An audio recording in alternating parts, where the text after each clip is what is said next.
because there's times, like a few days ago, I went in late thinking that it was early.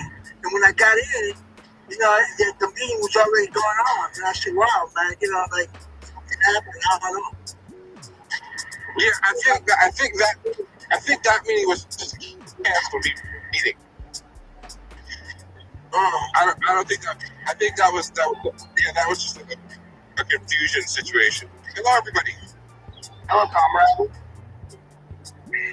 Hey. How you doing, comrade? I'm doing pretty well. I'm okay so far. I have a question. Was there a meeting yesterday?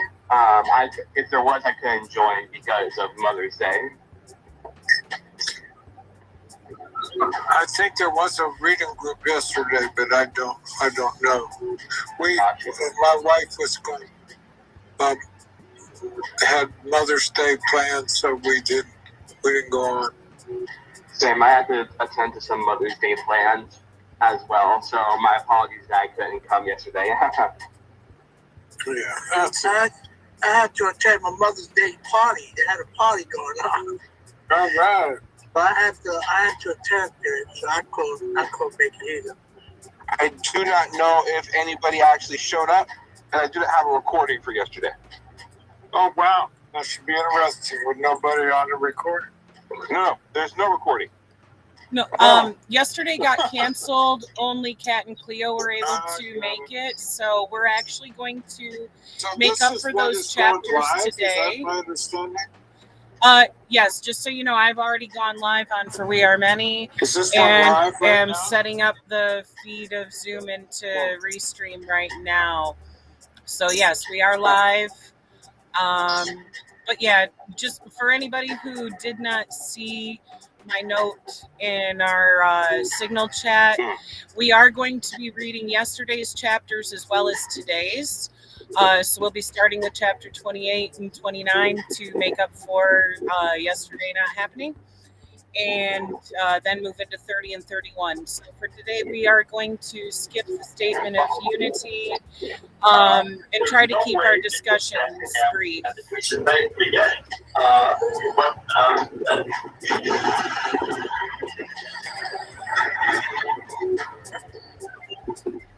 And I don't know if it's just on my end or yours. Can you guys see my video feed here in Zoom?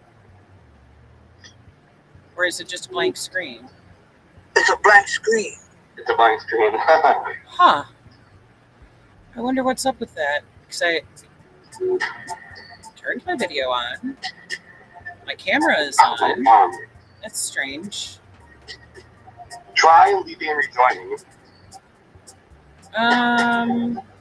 If you want. Let's see. Oh, I see it was still trying to do the background blur and not getting it. Okay.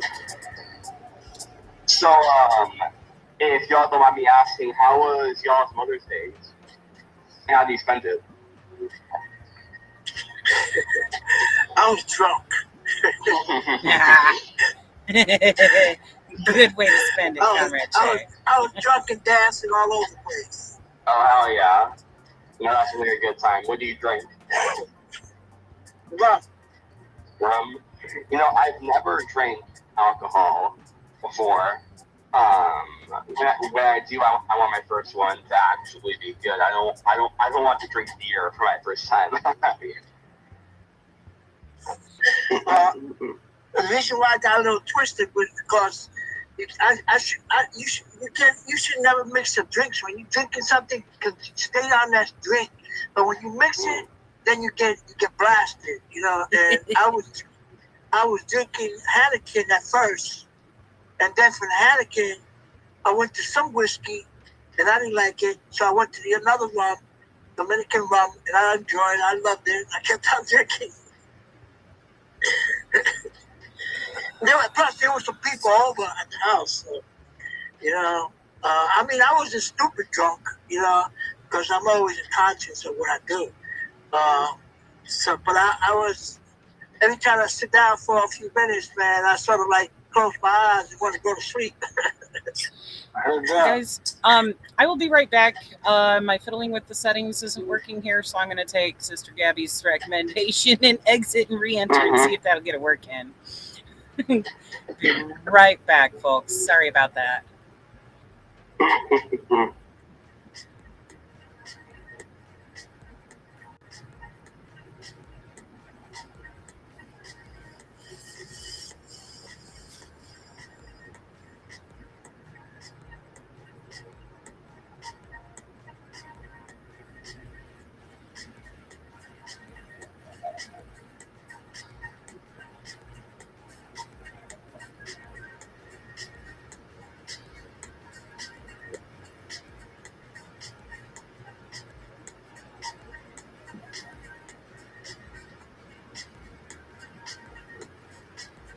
Reactionary family. My family is Cuban diaspora, and they're all fucking Gusanos. So like my main fucking goal right now is to get the fuck out of here by becoming financially stable. And the best way for me to do that, or at least to guarantee that I'll get a job, is to go through trade school. And not only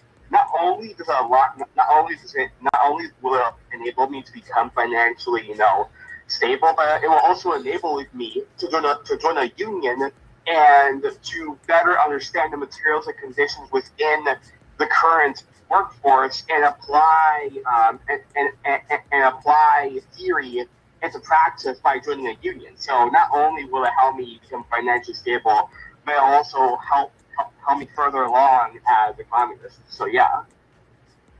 Okay, that's kind of cool, unusual. Yeah. Yeah. I think I told you, I tried to talk my kids into building and trades, because you could. Oh yeah. You get down in Chicago, and you got a job. You might have a pretty good job for life, knocking down serious money. For me, I unfortunately live in Florida, but plumbing is always gonna be, plumbing is always gonna be needed in Florida. So, especially when that sea level starts rising, you really have your work cut out for you.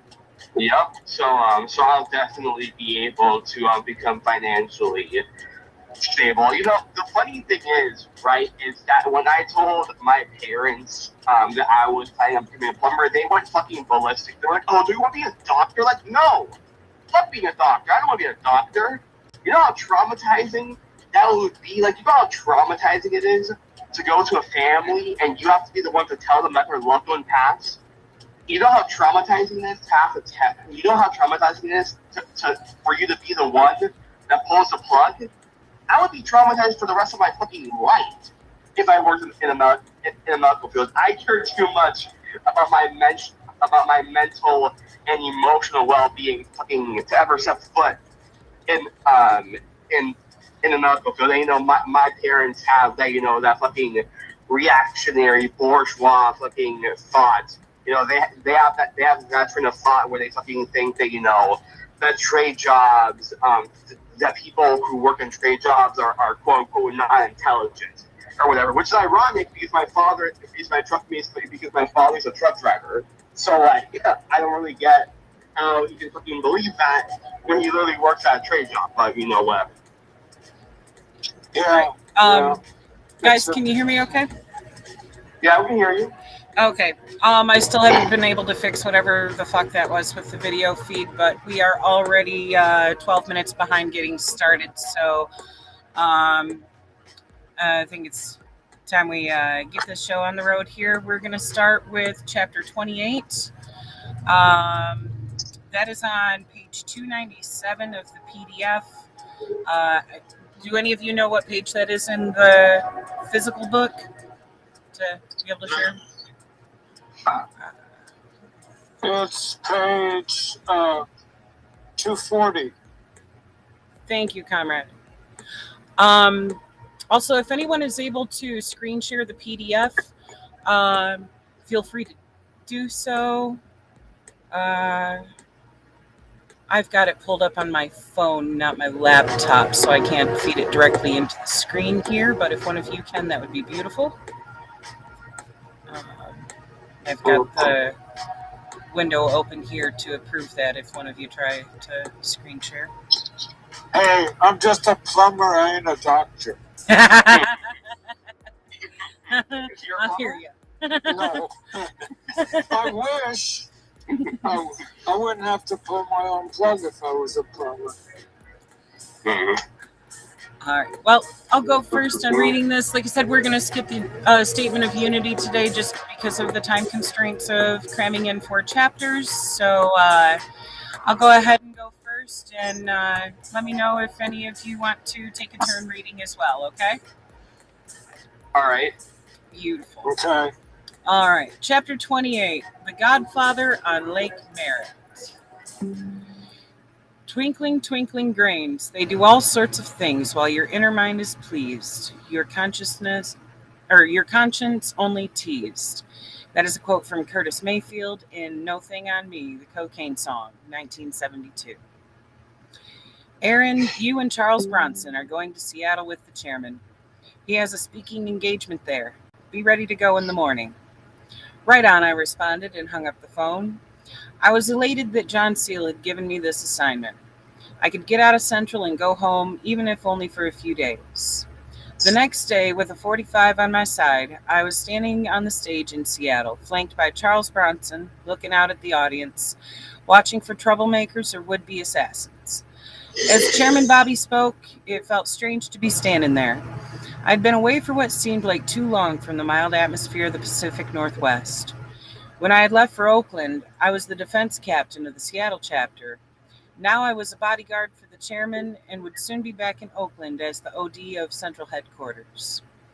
Later that evening at University Hotel, Chairman Bobby, Charles Bronson, and I were joined by Elmer, Michael, and one of Elmer's most important recruits, Comrade Ron Johnson, a former member of the Nation of Islam in Los Angeles. We talked and drank long into the night before Elmer, Rod, and Michael left.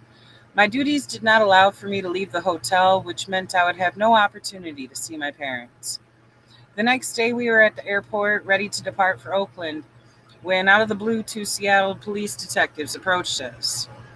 Aaron Dixon, we have a warrant for your arrest, said one. What for? I asked, my heart beating faster. For driving with a suspended license, the officers replied. They were polite, which was a change. Luckily, I was not carrying the weapon Elmer had provided me. I spoke briefly with the chairman and left with the officers. Within a couple of days, I was sentenced to 6 months in the city jail for driving with a suspended license.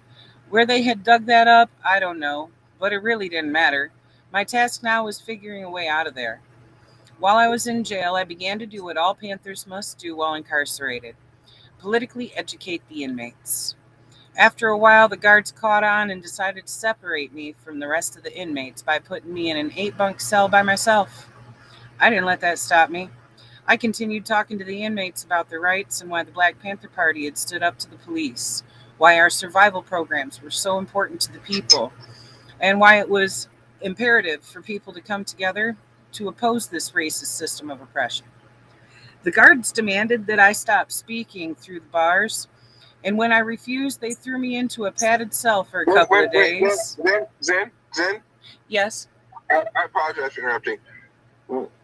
I need to record. We need to record, and I need to transfer host capabilities over to you.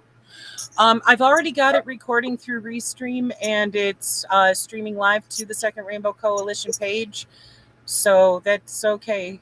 Okay, great. But yeah, if you want to go ahead and transfer the hosting over to me, that's cool.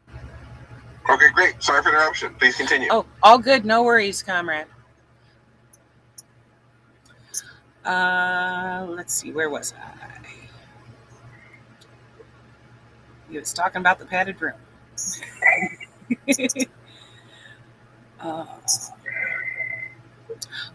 padded cell was about the size of a small closet.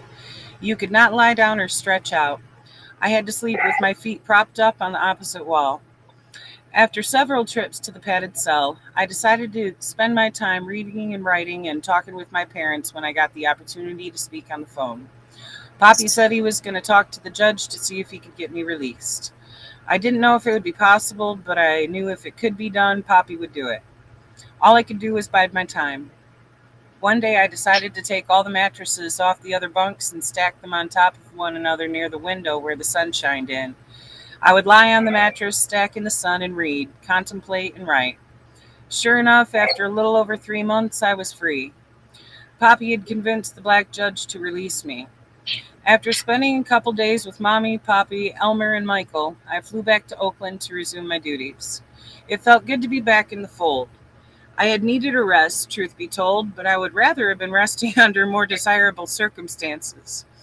I made it back to Central just in time for a series of changes. Recognizing that we needed some form of recreation, the Central Committee made the decision to give the majority of party members Sundays off. Many of us had been working 7 days a week for 5 to 6 years straight, and the idea of having a day off each week was happily embraced by everyone. On Sundays, we would meet at Arroyo Viejo Park to play basketball and football. All the pent-up anger and aggression came out during the football games, resulting in numerous injuries. So it wasn't long before football was dropped from the Sunday plans. I do remember some basketball games. A friendly rivalry developed between the group of Valentine, Steve McCutcheon, and me against Steve Long, Tim Thompson, and Bubba Young. We battled, rebounded, pushed, and shoved, often shooting for hours as each of us showed off our technical skills. Steve Long and Tim Thompson were very good ball players. It was competitive but fun and great for relieving the stress we carried around. Living at Central or some other overcrowded party facility was getting old. I got together with Melanie and Sherman, a brother from Los Angeles, and the three of us rented a 3-bedroom apartment. After a year of sleeping on desks and chairs or in shared beds, it was good to have our own apartment, even though we did not spend much time there except to sleep. We were the first group to get an apartment, and then other comrades began to follow our lead. On Sunday evenings, we would gather at the big house on 29th, where we prepared meals and played cards and other games while listening to the sounds of the spinners and the OJs. Comrades also sometimes went to the movies or out to dinner. One Sunday evening, I took little Aaron Patrice to see the film Papillon with Steve McQueen and Dustin Hoffman. The film, now a classic, is about a Frenchman, Papillon, who is wrongly convicted of murder and sentenced to life in prison on Devil's Island in French Guiana, an almost unlivable place. He leads an unceasing struggle to be free, and as a graying old man, he risks death to finally gain his freedom. Little Aaron was only 4 years old, yet he seemed to understand Papillon's unending desire to be a free man. I would watch this film many, many times. I was captivated and related to his struggle to free himself from the cruel life of a prisoner in one of the most inhumane prison camps in existence. With the election behind us, Chairman Bobby decided the comrades needed to focus on becoming a more disciplined force. Having spent 4 years in the Air Force, the chairman thought some of the methods used by the armed services would benefit the party as a whole. Everyone was summoned to the school auditorium for the orders. The chairman outlined the new expectations. At 3 a.m., the security person on duty at Central Headquarters would receive a call from June Hilliard or John Seal, informing them of the location of the morning exercise session. Security would in turn call all the Panther houses with the designated location where all party members were to report at 6 a.m. for calisthenics, followed by a 2 to 3 mile run. Then we were to return to our living quarters to clean up and shower. Beds had to be made military style. Clothing, including socks, was to be folded neatly, and an inspection team would come by to check on the tidiness of the sleeping quarters, the cleanliness of the bathrooms, and whether socks and clothing were folded to military standards. Drinking alcohol and getting high were forbidden while conducting party business, which had always been a party rule, but it was now to be strictly enforced. If you violated any of the new rules, you were summoned before a disciplinary board. That was a difficult new direction for many comrades, especially in light of what many of us had endured during the party's early years. We worked hard as it was. The calisthenics and the running were needed exercise, but the rest we could have done without. It really created more of a burden than anything else. By 1974, it was obvious that Huey was moving in a direction that Bobby did not fully support. Huey, flanked by the 30-man strong security squad, had started to shake down the criminal elements in Oakland. Pimps, drug dealers, and managers of after-hours spots were now obliged to kick down some money or face consequences. This was not a counter-revolutionary tactic. In fact, many revolutionary movements throughout the world had operated in similar fashion, taxing the illegal capitalists who profited off of the community but did not pay into the system. But things began to get out of hand. An unflattering story had run in Jet magazine in May 1972 with Huey on the cover, sitting imperiously in a brown leather chair, very well dressed, labeled, quote, Supreme Servant of the People, end quote, a title chosen by the Central Committee. It sent a very different message than the earlier pictures of him in his leather jacket, black beret tilted to the side, shotgun in one hand and spear in the other. This new image created doubts in the mind of party members and general public about Huey's real motives. As Valentine was part of the security squad, I would hear bits and pieces from him and others about what was occurring on the streets. And occasionally, while members were in the field, people from the community would make comments. Around the same time, The Godfather was released, along with Huey's order for party members to see the film more than once. Something was not right in Oakland. On one hand, the campaign and the programs at the school and the Son of Man Temple had been great developments for strengthening our relationship within the community. On the other hand, there was a dark side, an ugly side that had always existed, which lurks in the shadows of most militant organizations. That side was tilting the scales away from our goals of liberating Oakland. There was Zen, yes. I just want to say that sometimes, I don't know if you notice, but sometimes your audio gets louder, but then it gets extremely quiet and it's hard to hear what you're saying. I don't know. I don't know if it's because you're getting further away from the mic, but I just thought I could say that because it's been happening for a little bit now. Okay, I'll move my laptop closer to me. Is that better? Yeah, that's way better. Okay. Yeah. All right, cool. Thank you for letting me know. I appreciate it. You're welcome. Where was I? Oh, there was a tailor who was beaten up in Huey's apartment. There were rumors of prostitution and the attempted takeover of a rival nightclub.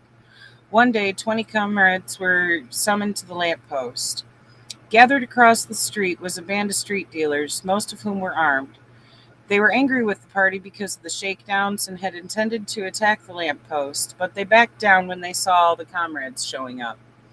Another evening after dinner at Central, June called. Aaron, get all the comrades in the truck and drive down to 7th Street in West Oakland to Lady Esther's orbit room immediately. I got 30 comrades in the truck within minutes and hopped on the Nimitz freeway. 5 minutes later, we were in West Oakland in front of Lady Esther's club. Huey and Robert Bay and several other Panthers emerged. Huey was talking to 3 dudes who had threatened him. June had us pile out of the truck and form a circle around Huey and the 3 dudes. Huey, his coat draped over his shoulders, asked of his confronters, "So what are you going to do now?" He repeated this several times as the dude stumbled and took off running. Many of us hardly ever saw Huey. He seldom came to Central headquarters, as the Central Committee met at his home. If you had reason to see him, you needed to make a visit to his penthouse on Lakeside Drive or to the lamppost. Does anybody else want to take a turn reading for a few? I'll try. Okay, please and thank you. Okay. With the election over, there was a need for a new focus, an avenue to channel the energies of the throngs of uprooted Panthers. But instead of guiding the party in a new direction, as he had done so brilliantly for years, even while in prison, it appeared that Huey's intent now was to dismantle much of the party itself.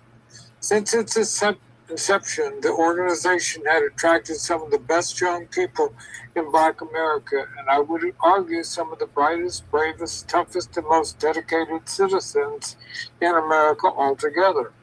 Even after the purge, the split, the police raids, mass imprisonments, and countless deaths, many of those comrades were still around. But gradually, many would leave the fold, some voluntarily, some on Huey's orders. Some would even flee the party in an attempt to put distance between themselves and the madness going on in Oakland. Bubba Young and Glenn Goodloe took off, as did Omar. Big Herm, who had managed Bobby's campaign and Elaine's campaign and now managed the lamppost, was run off. Carol Rucker and Kim Nelson, long-time party members and two of the toughest, hardest-working sisters around, split, along with Yvonne Carter, the sweet sister and the widow of Bunchy Carter. Big Malcolm moved to San Francisco and disassociated himself from the party. One day, Messiah Hewitt, the Minister of Education, showed up at headquarters. During a Central Committee meeting, he had questioned Huey's tactics and opposed some of his moves in terms of the party's direction, and as a result was demoted.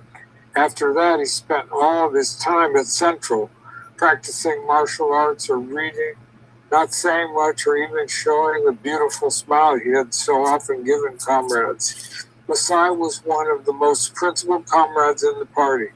Warm and loving, he was also extremely committed and articulate about the struggles of oppressed people. He always carried a big black briefcase full of Marxist-Leninist books and often quoted Mao and Lenin. He traveled extensively through the world on behalf of Huey and the party. You could see in his eyes the hurt, the disappointment, and the humiliation he felt. Messiah left without a word, not even a goodbye. Even the venerable Robert Bay was also gone. Then came word that David and June Hilliard had been expelled. The rumor was that the Hilliards had plotted against Huey, but in the final hour, June, unable to carry out the plot, broke down in tears and confessed to Huey. Shortly after, Mojo, who seemed like he'd been around forever, was escorted out of the party, never to be seen or heard from again. Mojo had been in charge of the party's armament since Fred Bennett's disappearance. It had been rumored that Mojo was possibly a police informant because a large cache of weapons stored in the house on 29th had been confiscated by the Oakland police during a late-night raid. For me personally, things only got worse. I came in from the field one evening and was given the word that Tanya had left for Seattle, taking Aaron Patrice with her. I was devastated. Aaron Patrice was my closest friend and weekend companion. Tanya had been working at the lamppost, and because of her late hours, Aaron spent most of his time with me when he was not in school. His constant bright smile always brought joy and amazement into my life.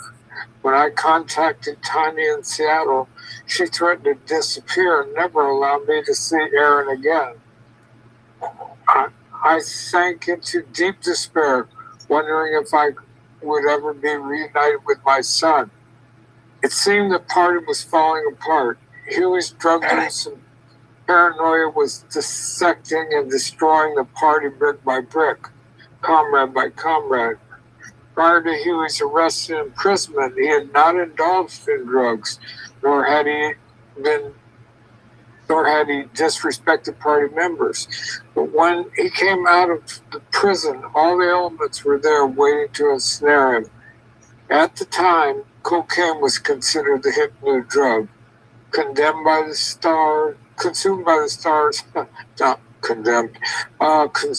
stars, hip politicians, artists, players, and hustlers. It was a drug that made its users feel bigger and more important than they were. For Huey, next to the U.S. government, cocaine became his greatest enemy. Now, without Chairman Bobby by his side, Huey slowly wandered down the path of no return. Oakland in the early 70s was awash in the drug. Coming in through the port as abundant, it was as abundant as water. It's still labeled a recreational drug. It was easy for cocaine to seep into people's lives, destroying its users and everything in its wake. I remember being ordered to leave Central Headquarters at 3 a.m. to pick up Comrade Bethune to take him to get Huey some coke. Everything came to a head shortly thereafter. In 1974, a warrant was put out for Huey's arrest in the murder of a prostitute. The pimps and hustlers had also put out a $225,000 contract on our leader's head, and with many of the members of the security squad no longer at the party to protect him, Huey and his wife, Gwen Fontaine, disappeared. They eventually resurfaced in Cuba. So many good soldiers had been expelled or run off.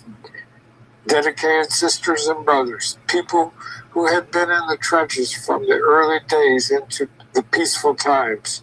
Many were people I knew very well, including Valentine. After Valentine refused to kiss Huey's feet at his orders, Huey broke the butt of a shotgun over Valentine's shoulder. Valentine was taken to the hospital. While waiting, he called Big Malcolm and asked him to bring him a weapon. But the party was taking no chance. After being released from the hospital, Valentine was put on a Greyhound bus to Seattle by John Seals and Flores Forbes from the Southern California chapter.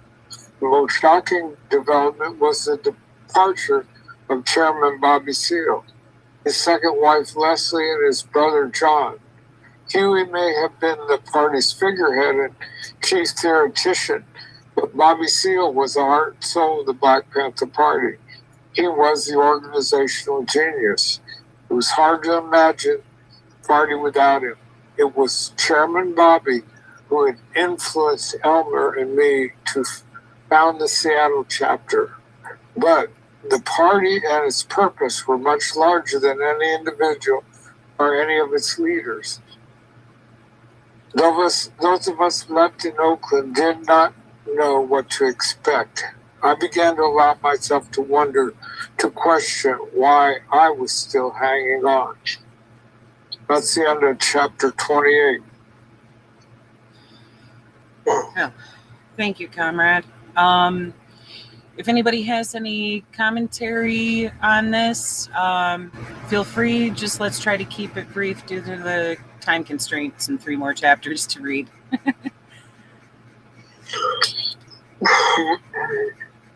Yeah, I have a little insights about, because I lived there during that period. I lived in Oakland from 1970 to 1975. Both in Berkeley and Oakland, but mostly in Oakland, mostly in East Oakland.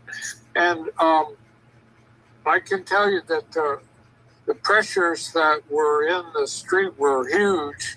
I mean, this was the time when they started promoting things like Superfly and the pimp culture. You know, they wanted young people to aspire to be pimps and hustlers rather than political people. And the whole business of cocaine that was provided a lot has now been proven by the government through the CIA connections, that flooding people with drugs was a major part of the counterinsurgency that was going on in Oakland. But I think that the telling thing about this is that we can learn a lot from this tragedy. You know, how things were decimated. I'll put forward, and I'm just to something to think of. I think that part of it was the incorrect idea that it should be a paramilitary organization. I mean, the real strength, like I think I've said before, the real strength was in serve the people connection to the community, that so many people looked up to the Panthers as servants of the people, as representatives for them, a voice for the voiceless, and that became less and less a thing. Mostly, I blame the government, of course, because they're the ones who drove people into that state. Yes. So, but that's a warning to us right now. And this time, I know there's people that want to go, get their yayas out or do this or do that, and we really have to figure out how to become a very disciplined groupings that are inseparably connected to the people that the people rely on. Exactly. Beautifully said. Well, thank you. Okay. Does anyone else have any commentary real quick before we move into chapter 29? The only thing that I was going to say was that, it's just really saddening seeing how the party is slowly, abandoning their mass line and their political and ideological line, and just seeing how the West Coast Panthers became revisionist, just kind of it's just really saddening to see. But like with any things regarding revolution, this is a time. Things like these is why political education is so important, right? To analyze, critique our predecessors and those who came before us, look at their actions and look what they did right, what they did wrong, what's applicable, what isn't, and what to do and not to do in order to move class struggle forward. And yeah. Absolutely, comrade. Also, Sister Comrade, it's not showing your name, just your phone number, but I see you've got your hand up. Go ahead. It just says iPhone. You're still on mute, hon. Your mic is muted. We can't hear you. Your mic is muted.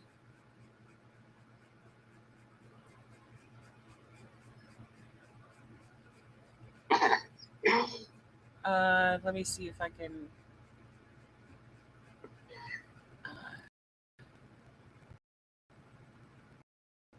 You're still on mute. I see your lips moving, but it's got you muted. I'm trying to unmute you, but it only gives me the option to ask you to unmute. Just like Zen, try leaving and rejoining and see if that helps. All right. Oh no. Yeah, I see your comment there, but it's not unmuting. All right, there you go. Hopefully when she joins back, she'll be able to unmute herself. Right, I'll give her a second to log back in before we start reading again, so that way she can say what she needs to say about this chapter. Yep.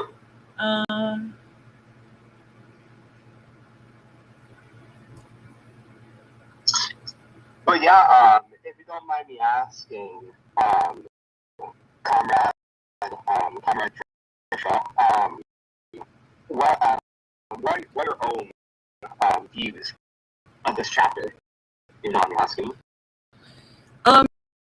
Honestly, from personal experience, I can relate to the issues that they were dealing with because of cocaine. Been there, done that. When I was around your age, actually, and yeah, it will absolutely stop you dead in your tracks when it comes to your capacity to fully function and to actually be impactful. So I can see why that was so detrimental to the movement and everything that they were doing, and why that caused so much strife.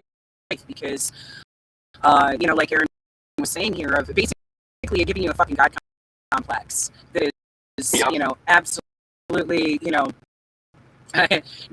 not an adequate assessment of reality from one's personal perspective, and it feeds the ego, and so I can see why that was becoming an issue.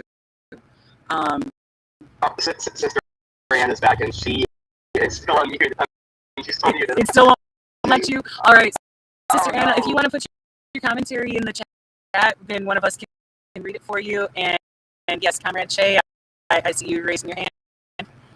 Yeah, I just want to say that, when I came home from prison, the first person I was looking for was my Minister of Defense, which was Jose G.I. Paris, and I was able to find him in Harlem. It was almost like 11:30 at night, and I was walking down Lexington Avenue in Harlem, and 109th went all the way to 112th, and I found him. I didn't find him directly. Some people directed me to him. And the funny thing is, when I walked into his house, when I walked into his apartment, he had a prostitute in there, and he was snoring coke.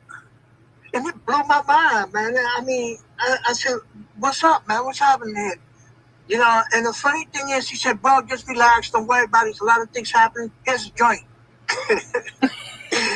So I smoked it, man. After so many 15 years, I smoked it. And that in itself led me to start snoring a little bit of coke. And it just took me right off, man.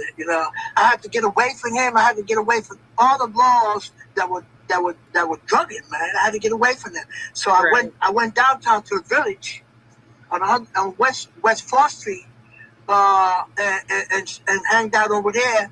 And that's when I met some people from the Weather Underground and all that stuff. I ain't gonna talk about that right now. I met them and stuff. And then I started a prison news organization called Midnight Special, and we took it from there. But I don't want to hold you up. It's all good. Thank you for your perspective there of having been there as well. It's one of those things of like, there's a world of difference. Most of us smoke weed, and that actually helps us function, versus a lot of harder drugs that actually make us less functional and therefore less effective, and can end up making us completely fucking politically impotent. And I apologize that there's a train rolling by right now honking its horn loud as fuck. But if I mute my mic, it's going to mute all of you too on the feed. So bear with me while they go by. I see Comrade Joe's got your hand up, and Sister Anna is back. So once Joe's finished, then Sister Anna can speak her piece too. Go ahead, Joe. How about we have the sister talk first, and then I can be patient and talk after her. That works too. Welcome, ahead, Sister Hey, Anna. Brother Joe. Hey, Brother Joe.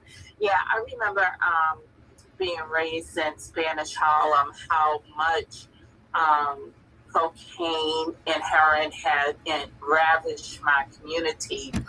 And it was one of the most strategic attacks that the government have done to really, dismantle any kind of movement.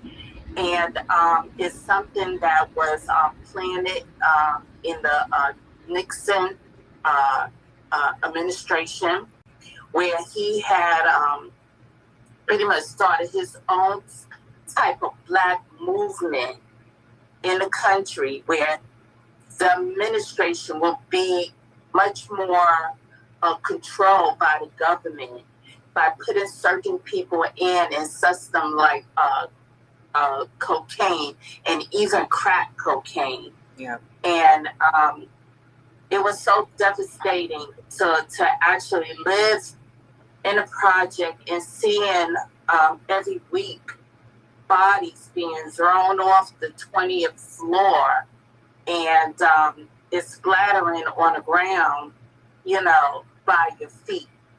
And that was one of the most traumatic experience, being raised in Spanish Harlem. And I'm sure, Brother Chad can validate that as well, since, we lived in the same community. But it was one of the most useful tool by the government, which is still being used today with the opium, epidemic, which is really epidemic. It is being used. Right. And it's something where the government wants to rid of the population, but control the population, but in a discreet way, which they're not getting away with. And that's what I wanted to say. Black power. Black power. Oh, power, Comrade. Thank you. Comrade Joe? Yes, right there with the sister and comrade sister that was just talking about that, because I also grew up in that pandemic of the whole crack epidemic back in the days, and it destroyed our communities. It destroyed our unity within the communities and even our families. But we're facing that now today, as a sister mentioned, with the whole opioid crisis and the whole fentanyl issues. Of course, we gotta think about what they call speed nowadays, and the whole fentanyl crisis nowadays is still population control. Yeah. They're still pushing it out there. And I was mentioning this earlier when I was talking to Sister Zen on the phone, that the government wants to go to war with Mexico, to the cartels, for the fighting of the whole opioid crisis and what's going on with whatever gets them voted into the next election. And so, they confuse the masses, they confuse the peoples, but still, whether it's chemtrails, whether it's fentanyl, what do we just get through? The whole epidemic of what do you call that damn thing? COVID? Yeah, the whole COVID thing. Another thing that's just the population control. Another thing that just break us down, lose our concentration on what's really going on. And this is what we're facing today. So, excuse me for coming late, because I was on a couple of revolutionary phone calls that was kind of important. But I'm glad I'm here now. And what I wanted to get to is history always repeats itself. And I didn't get to hear the reading of the last chapter. I'll be quiet right now because I want to go on to the next chapter. A little time consuming. But we gotta realize what has happened in the past is still happening today. Now, what are we prepared to do about that? And what are we going to do about that? And that's that. But stay strong, comrades. All power to all people. All power. Thank you. Comrade Gabby, you have the floor. So I followed the sentiments with Joey, so I'm not going to be too long. I was going to add that the U.S. has continued to use drugs in any form to exploit, oppress, and subjugate the masses. Hell, even during settler colonialism, right? Even during settler colonialism, during westward expansion, the settlers would get the indigenous people addicted to alcohol in order to destroy their communities and able to divide and conquer them. This is something that the U.S. has done and continues to do, and that's founded on one of the things that it's founded on. And analyzing and observing how they have evolved, and this method will better help us able to combat how they continue to use drugs and drugs to distort communities and subjugate them. So yeah. Thank you, comrade. All power. Sister All Anna? power. Yeah, I just want to add on to what Davey has said that, the government going to still subject us to by harnessing us with the drug problem, and they're going to continue advertising that and promoting that on television. But the one thing that will hold the community is the intercommunal survival programs, which have lost its life in a community, because honestly, we living in a generation or a society where it's more of a me society, if it's not the cell phone. But if we can actually put that down and get back to the bricks of things, where even starting your own home and sitting down at the dinner table and having that basic conversation with your family and reconnecting with each other, it will make a big difference, where we can get back into building a village, which lost its tone. And that's the one thing which people pretty much overlooking at, but it's the most essential thing that's going to put us back, because based on the belief that, Huey was addicted to drugs, and that led a lot of people in the street to kill him. It was a plan by the government, and it was something that was a disruptive factor, which chased Bobby Sealway, where, he's just doing his own thing. But it's about us coming together as a village, and now is the most important, because if you see what's going on with the economy, it definitely, we're going to default on our bill, and we're going to enter into a new monetary digital system, and it's going to be more controlled by the government, in which your bills are not going to be paid. It's our rights that's going to be taken away, and it's going to be more of intelligence products that's and all these type of things that's going to control our community. So by getting back into these intercommunal services will be the light in our community in which we can raise as a people. All power. Mm-hmm. Beautifully said, Sister Anna. You're awesome. Oh, I love you, Gabby. Thank you. I love you too. I'm sorry, I can't lower my hand. I'm trying to. I was just about to ask. I'm not sure if yours and Joe's hands are just still up, or like, Joe, did you put your hand back up with more commentary, or is that just still up from earlier? I know how to lower my hand. Whether Zoom cooperates, though, is another fucking thing. Yeah. Zoom is not.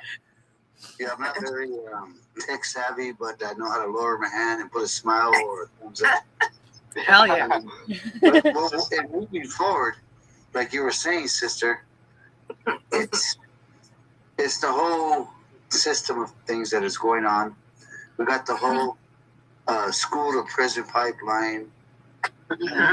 And talking to a brother that grew up in those days that died 4 times from using drugs. Fortunately, I thank the Great Spirit up above that gave me life the first time and gave me life 4 more times. That makes me a little bit different than most individuals. But we were facing the same struggles that we were facing then. But this is where we are standing stronger now, collectively, as bringing it out into platform, bringing it out into conversation with different comrades from different organizations and ethnic groups. And that's where the solidarity is going to come. And this is what we're going to move forward with. because we already been under the oppressor's thumb too long not to make change, not to make action. And it's our choices as individuals, leading by example, to not wayward ourselves into falling under the oppressor's thumb any longer, whether it be through alcohol, whether it be through drugs, whether it be through sex, overeating, or even drinking too much soda. The system is all screwed up. We definitely have to pay attention. We have to we are what we feed our bodies, what we feed our minds, and that's why I'm so grateful to be on these study groups with like-minded individuals, because we can feed one another's minds and grow from one another and be more positive to actually make change within our communities, our states, and our nation, and the world. All humanity. All power to the people. All power. Beautifully said. Can I just say one thing? One great thing that we can do is really be aware of the programs, education services that's out there. I recently became trained in Narcan, and I would recommend for everyone to get in contact with the health department, because these courses are free. It doesn't take long. It's not a test out thing. They will train you. So this way, if you see someone who's about to fall out because of the opium addiction and they're about to lose their life, not only you will be trained and certified with the state, but they will supply you with the actual medication that you need to revive life. And that's the one thing that is so important. So please contact your health department, and I will post information. Come on to my page, Magnificently Black, unless I'm blocked, because I remember that Facebook, they silenced me for 60 days. That's extreme. For stupidness, for posting a cultural picture of the African young boys forming a circle with their feet. And since they were bare-chested, they cited me for nudity and sexual activity. Yes. That's 60 bullshit. days. 60 days. Sister Trisha, didn't you experience a similar thing with Facebook blocking your account or whatever for some bullshit reason like that as well? Yes, for calling out some unethical shit. Once again, that's usually the case. And so I just want to say, Sister Anna, if you have links for those resources and want to pop them in the Zoom chat, I will copy and paste them into the comments for the live stream. So that way everybody can access that, even if social media is trying to fucking silence you. Please. Okay. And thank you. I will put my local information through a training program with my state, but I'm sure there is a national number that everybody can get in contact. You will be certified, you will be trained, and you will have the tools, the medication that you need to save a life. And also, I'm with the Beret National Emergency Response Team, where we are trained. I have 9 non-licensure and licensure people on the team, where I'm working hard to build that, because it's important that every organization has a Ministry of Health. Yes. And that's the one thing that I noticed based on reading of my manual when I was a new Black Panther Party for self-defense member, that it was lacking. And it is a universal order, a general order that is laying domain that we need to activate as revolutionaries. So I will send that information. If I'm quiet, find me on Instagram. I forgot what my handle is, but find me. I'm also BNERTMOH on Facebook. Find me, unless they block everything, but I'll come back on, trust me. All power. I love your enthusiasm, and yes, that is very important to get Narcan programs established. That's something that Comrade Joe and I were talking about on the phone earlier too, is that harm reduction. It is so important to have that capacity to be able to save people's lives when needed. It's absolutely necessary. It is. And before we move on to the next chapter, Andy, you had your hand up for a moment too, so I'd like to give you the floor before we move on to the next chapter. Okay, thank you. I just wanted to say, I mean, these problems go back a long ways, as we have noted. I mean, people should remember that it was the British imperialists who brought opium addiction to the Chinese people. Yep. And that somebody as prestigious in the Chinese Communist Party as Chou En-lai, he was a opium addict, and he had to kick to be a revolutionary. And as the story goes, he rowed himself out into the China Sea, way far out, and kicked opium cold turkey. He wanted to be a revolutionary, and everybody's using marijuana now in Chicago. It helps your pain and all these kinds of things, but we have to be clear that you can't think straight when you're loaded. You can't have a political meeting in a room full of marijuana smoke. I'm sorry, I've tried. It doesn't work. It's bullshit. And you can't make plans. You can't be disciplined. You can't make decisions. So we have to put that shit aside. Maybe save for recreational times, but there has to be, as we go forward, I don't know how it's all going to shake out, but we're going to be bigger and coming together, and we're going to be perceived as a threat, and they will throw everything at it. Yep.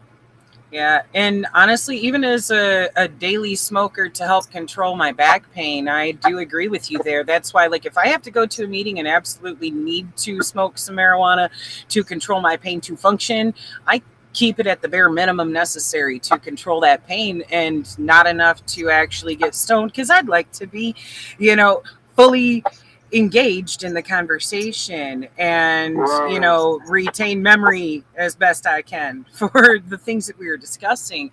So I agree with you. That's very important, that we are completely present in every manner when it comes to the meetings that we have.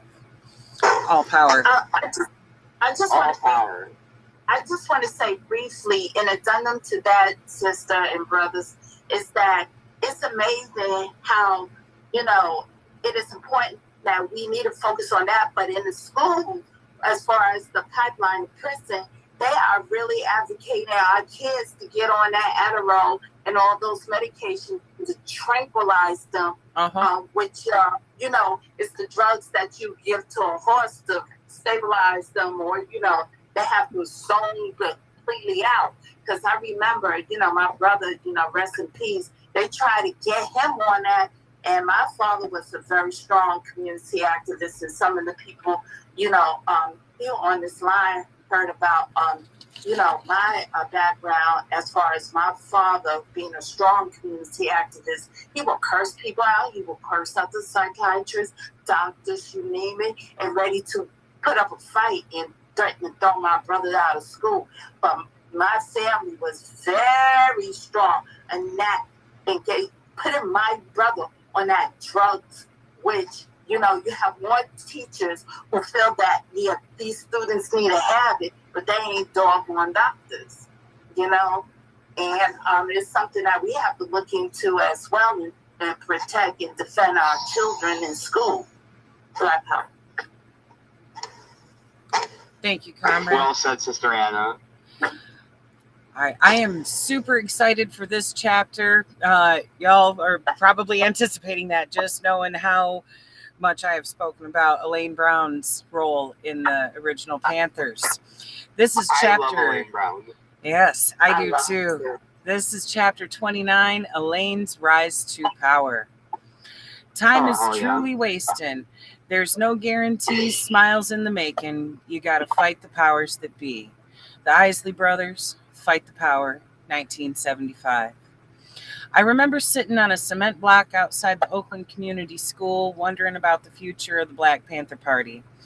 Almost all the party leadership in place at the inception of the Seattle chapter in 1968 was now gone, and only a few chapters were left: Seattle, Los Angeles, Chicago, and Dallas.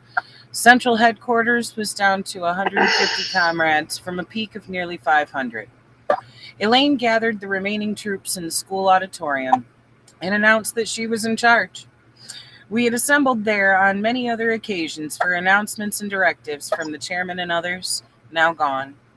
It was a somber gathering, yet there did not seem to be any doubt as to whether we could regroup and rebound. Rise from the ashes is what the Black Panther Party did better than any other organization. It was in our nature always to recover, always to land on our feet. It was the spirit embodied in the party's philosophy, which was to dare to struggle, dare to win. The fight for freedom is one of the strongest desires on this earth, and with such a wind at our backs, we would provide the sails and ride this revolutionary vehicle as far as we could. And in most of our minds, the ride would end only in victory or death. Elaine laid down the strategy with confidence, empowering the rest of us. One of her first moves was to fill the vacancies on the Central Committee. Most of the new appointees were women, some of whom were the brightest and most commanding of the remaining party members.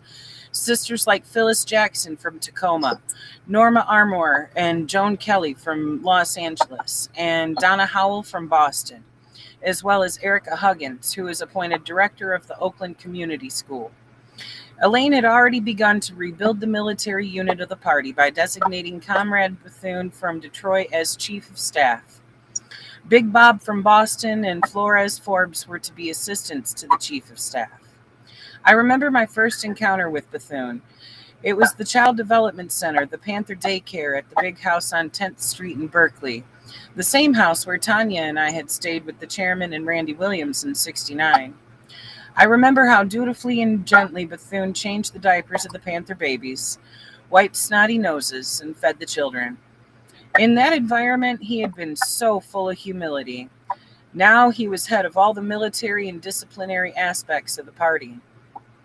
Bethune and Flores came to visit me at Central several days after Elaine's accession. I wondered what they wanted and why they were smiling. "Hey, AD," Flores called out, sticking out his hand for one of his very soft handshakes.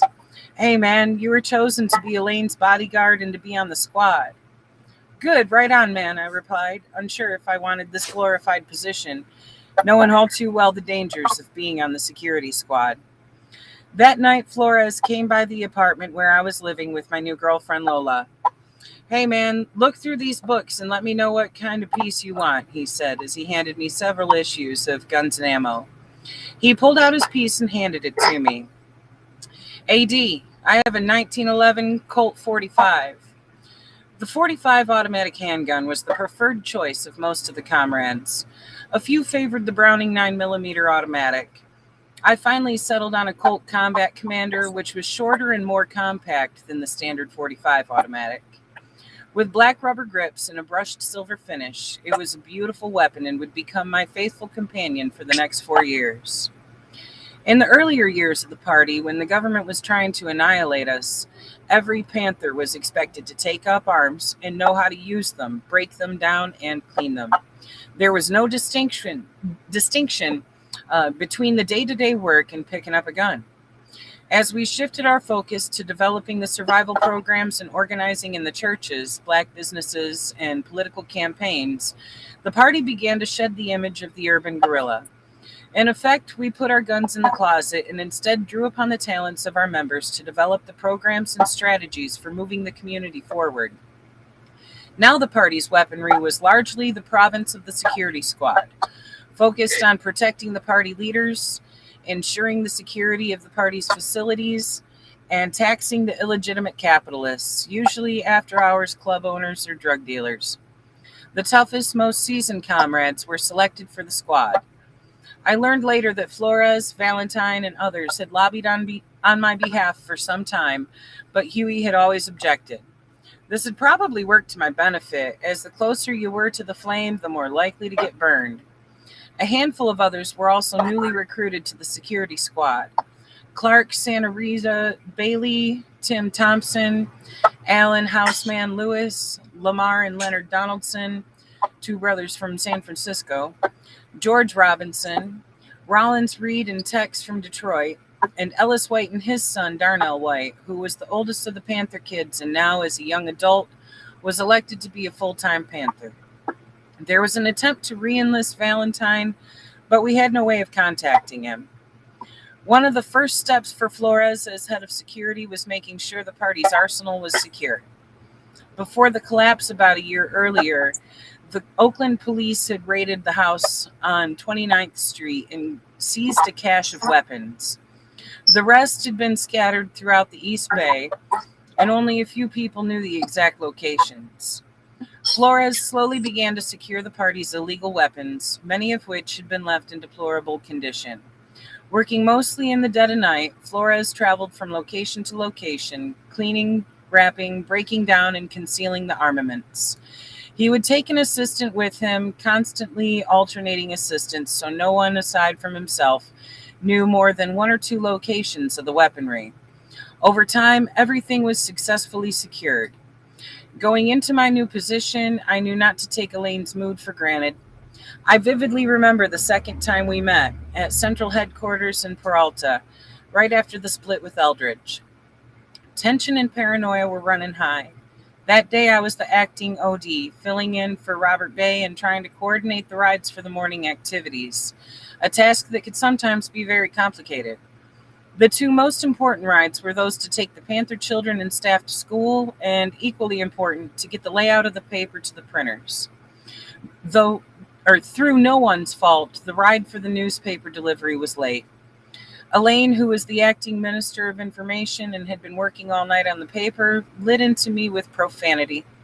I had never been cursed out in such a manner. Having stayed up all night as well, I responded with my own barrage of profanity. Even so, the experience troubled me.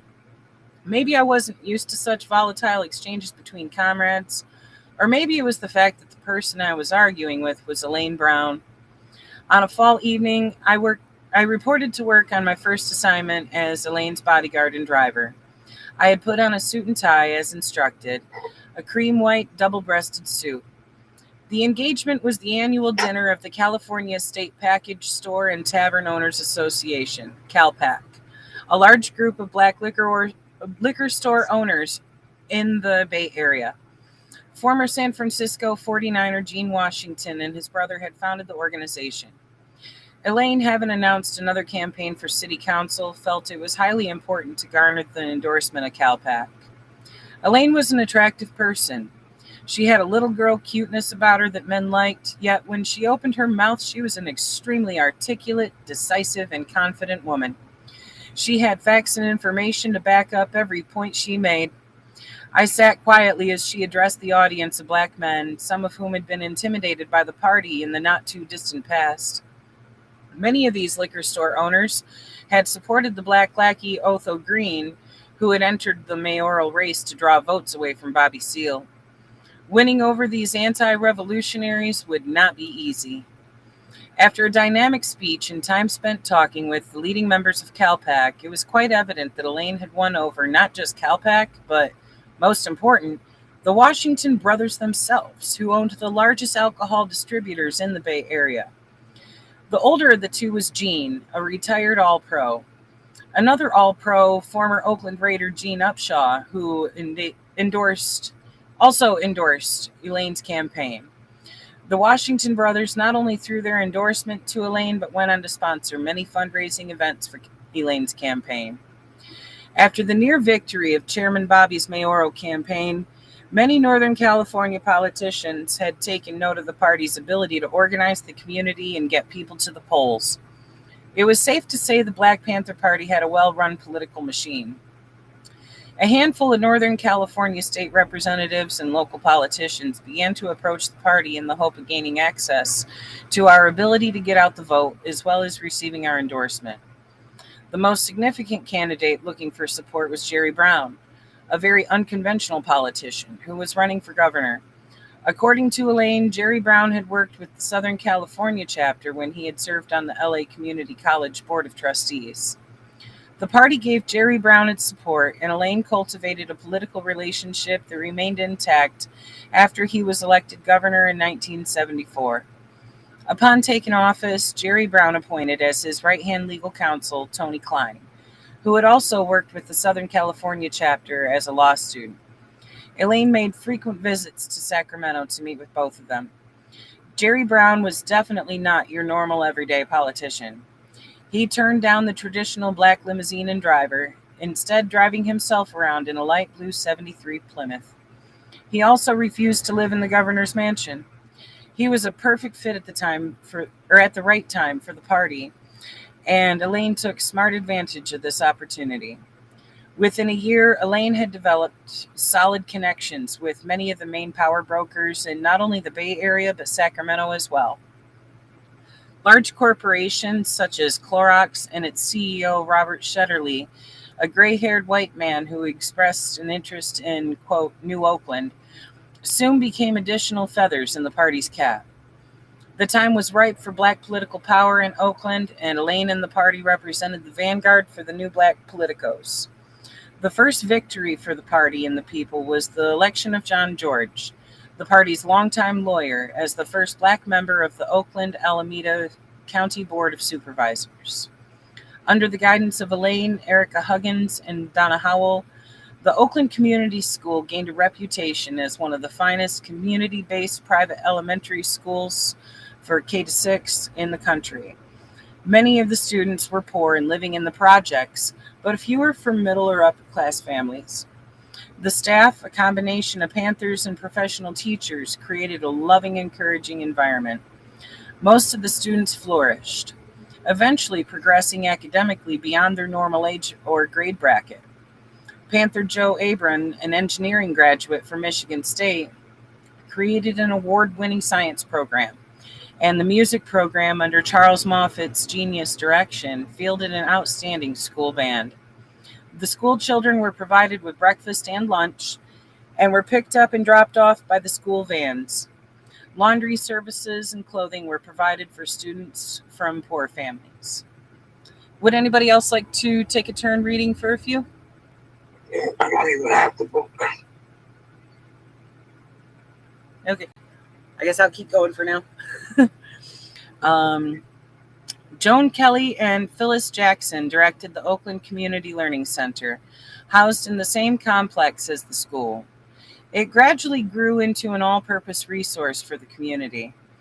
With grant money, the center sponsored one of the first teen programs in Oakland, run by longtime community worker John Stakes. The teen program engaged the most critical segment of the black community, adolescents lacking the guidance and love to enable them to make it through the jungle of gangs, poverty, and racism. Employing several teens on the staff, the teen program blossomed, sponsoring weekly talent shows that allowed tremendously gifted young people an outlet for their creativity. The teen program also sponsored its own basketball team, coached by Panther Lonnie D., whose controlled coaching style bore a resemblance to that of Al Attles, the famed first black coach of the San Francisco Warriors. Just like Attles, Lonnie D. would walk around with rolled-up newspaper in his hands. 2 nights a week, the community center presented movie night, showing mostly black flicks, charging 50 cents per person, and selling popcorn and hot dogs in the cafeteria. Comrade Steve McCutcheon from Baltimore, also known as Little Masai, ran the martial arts program 3 days a week. More than 100 young students from the 69th Street Village Housing Project and the surrounding community would line up in the cafeteria in their white uniforms performing their katas. This was probably one of the community center's most successful and most impressive programs. Not because it was teaching little black kids how to kick and punch, but because it took these kids who were at high risk for gang and drug-related activities and gave them discipline and purpose, as well as a strong sense of belonging. Many notable and upcoming musicians used the auditorium for rehearsals. Lenny Williams, Frankie Beverly, Pete Escovedo, Sonny Rhodes, and John Lee Hooker. The community center also served as a meeting and conference site for many left organizations in the Bay Area, and it was not uncommon for the school to be visited by famous entertainers such as Richard Pryor or African dignitaries, including San Njomo of SWAPO, the Namibian independence movement. The party received a large CETA grant that helped put about 20 comrades on the payroll, enabling them to afford to rent apartments or houses. This brought an end to the long-standing practice of communal living. Elaine paid much more attention to the needs of the troops than had the earlier leadership. From the way things were progressing, it looked like we had a very real chance of capturing Oakland. And that is the end of chapter 29.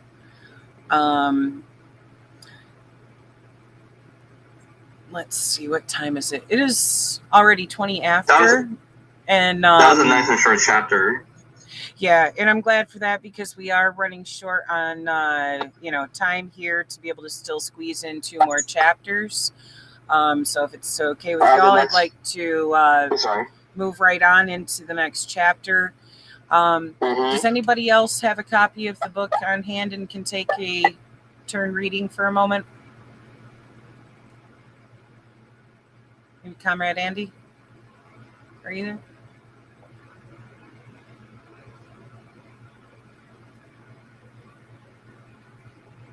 I wonder if he stepped out.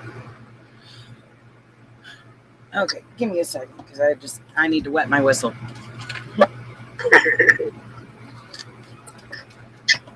I'm like overheated over here in 100-degree weather. All right, chapter 30, The Other Side of the Coin. There was a time when peace was on the earth and joy and happiness. Sorry, I was muted. I thought I was reading, but that's okay. Oh, okay. Well, hey, if you're down, please, by all means, take a turn. I'll take a turn. Thank you. The other side of the coin. There was a time when peace was on the earth, and joy and happiness did reign, and each man knew his worth. In my heart, how I yearn for that spirit's return.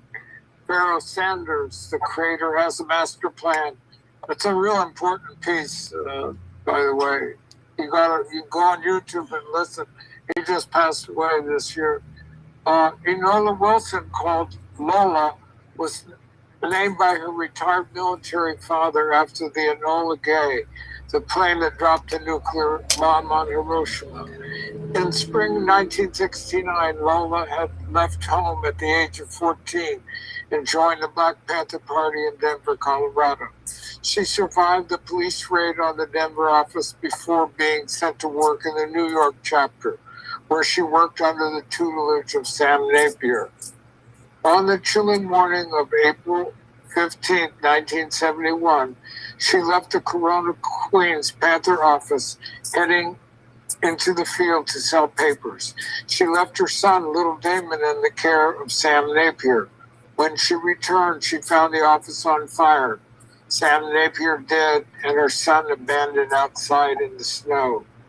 When I met Lola in 1973, she was working in the party's finance department in Oakland. She was pregnant by a comrade from Boston, Pete Alameda, who had left Oakland not long after the departures of Chairman Bobby and Tanya and Aaron Patrice.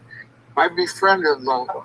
I bought her all the things she needed for her newborn, and every evening I picked up Damon and Lola's youngest sister, Valerie, from school and brought them home.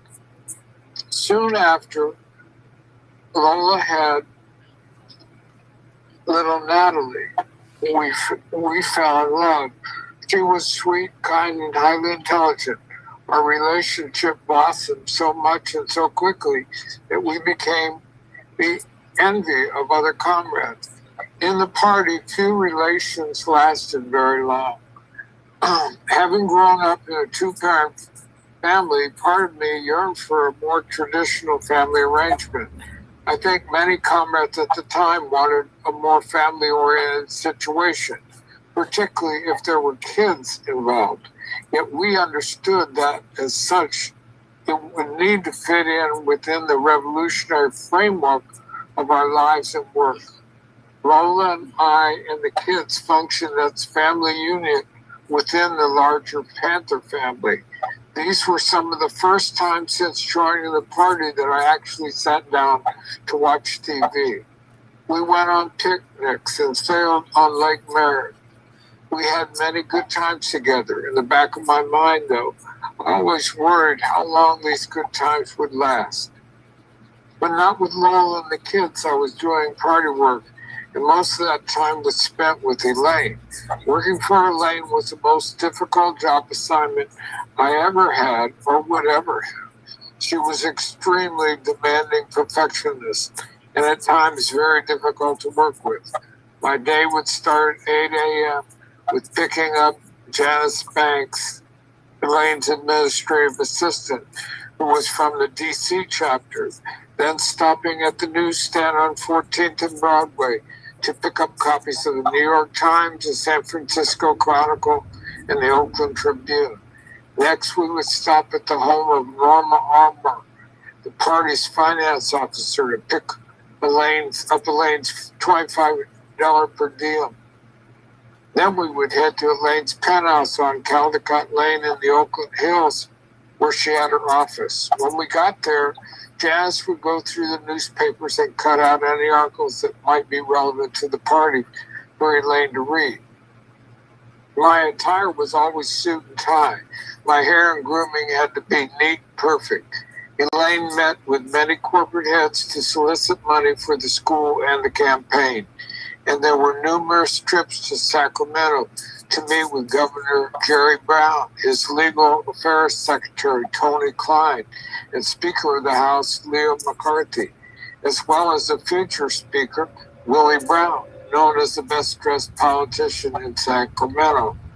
There was the campaign trail and meetings at private homes and pool halls.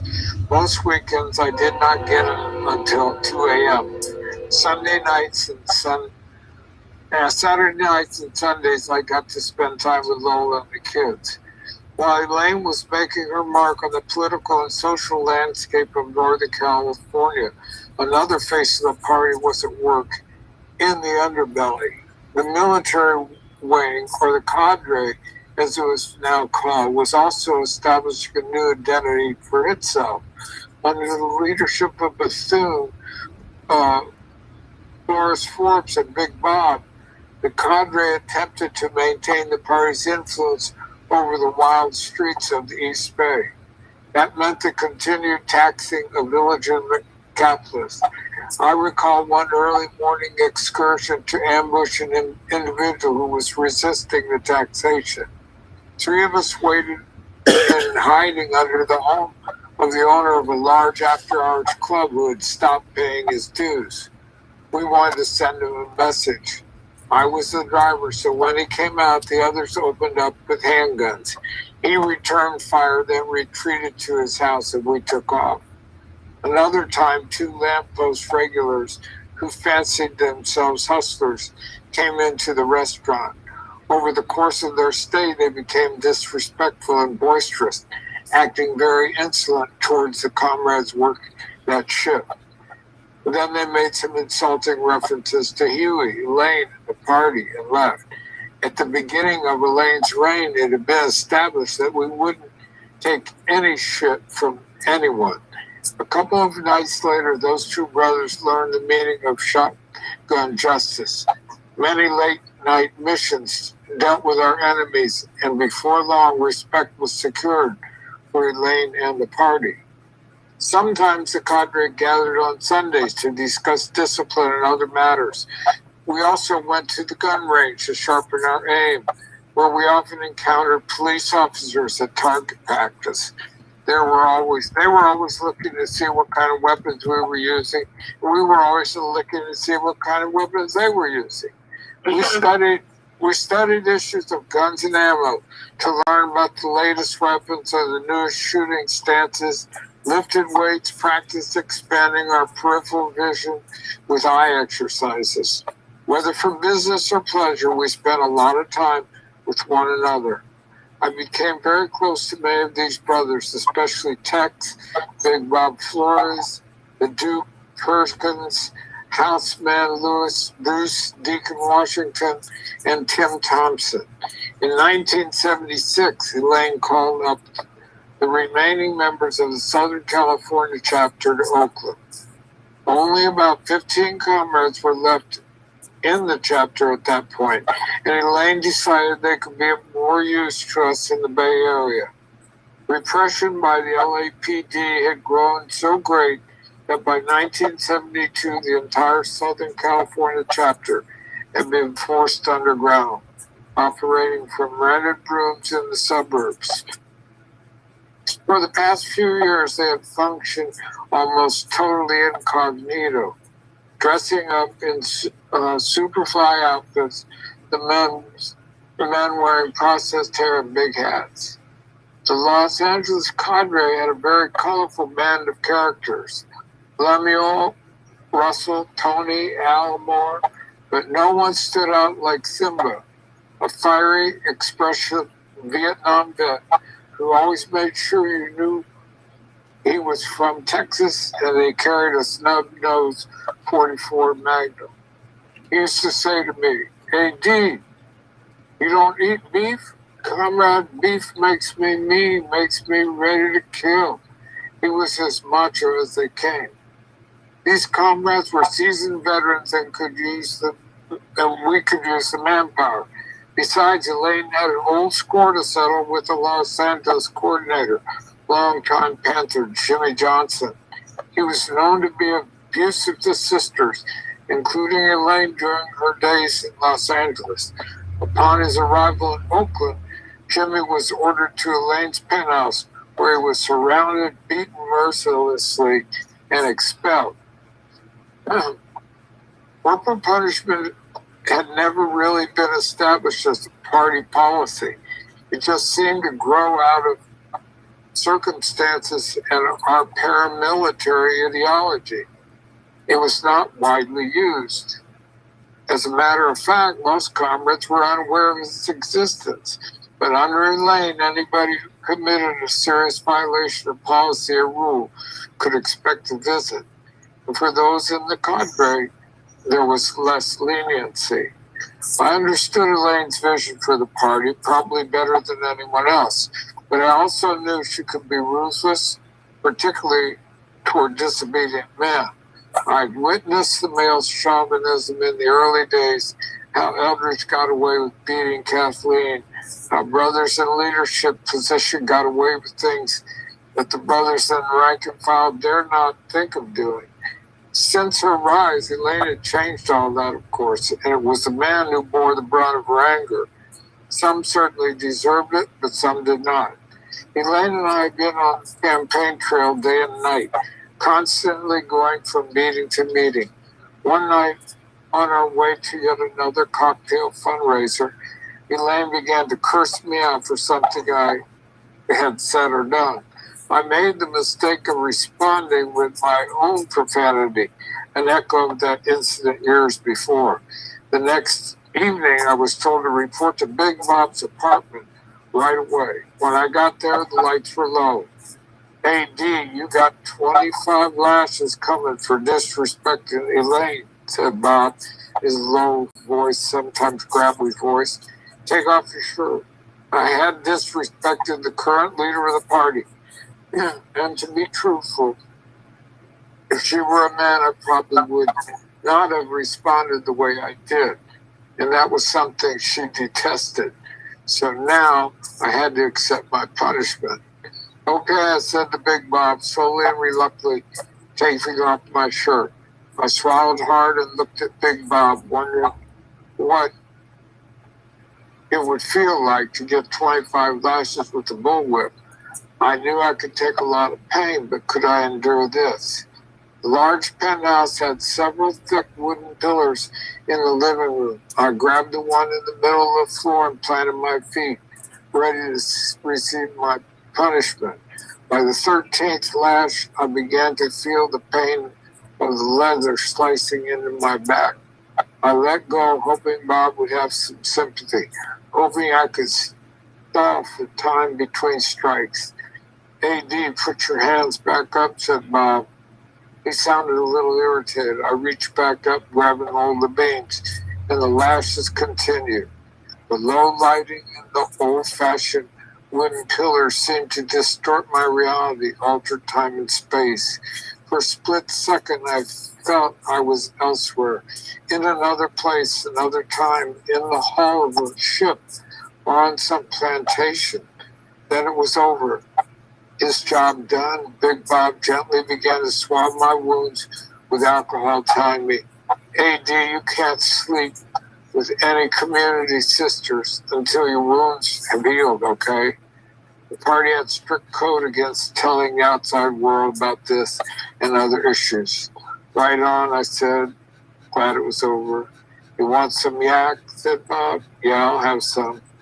We sat and sipped cognac and smoked a joint as my wounds burned fiercely. I knew Bob was only doing his job. He was one of the most honest, kindest persons around. There were also times when I found myself in Bob's position, meting out discipline to comrades who had violated a rule. It was the way things were in the party, particularly in the cadre. In truth, this kind of physical discipline was something we could have done without. But, no shit. But our willingness to use it and our acceptance of it was symptomatic of deeper issues having little to do with revolution. I was temporarily relieved of my driving and bodyguard duties for Elaine and was replaced by Bill Elder from Detroit. Still Bill, as we called him, a tall, handsome, bespectacled brother. Elaine went through half a dozen brothers in that role, finally settling on an alternating between Bill Elder and me. I look forward to the breaks from driving Elaine. It gave me more time to spend with Lola, as well as more time to read. I discovered the books of Carlos Castaneda and was drawn in particular to the teachings of Don Juan, a Yaqui way of knowledge, one of the few non-political books I had gotten into in a very long time. For the first time since joining the party, I began to think outside of revolutionary context, but I could not allow my thoughts to stray too far from our mission. There was still much work to be done. Should we just keep on going, or we have to get? I gotta say that straight. So we do the next chapter is called "The Death of Deacon." Give my freedom for as long as I be. Give me my freedom for as long as I be. All I ask of living is to have no change to me. All I ask of living is to have no change to me. All I ask of dying is to go naturally. Blood, sweat, and tears, and when I die, 1969. These are all my old jams, man. I love this. I can hear the music.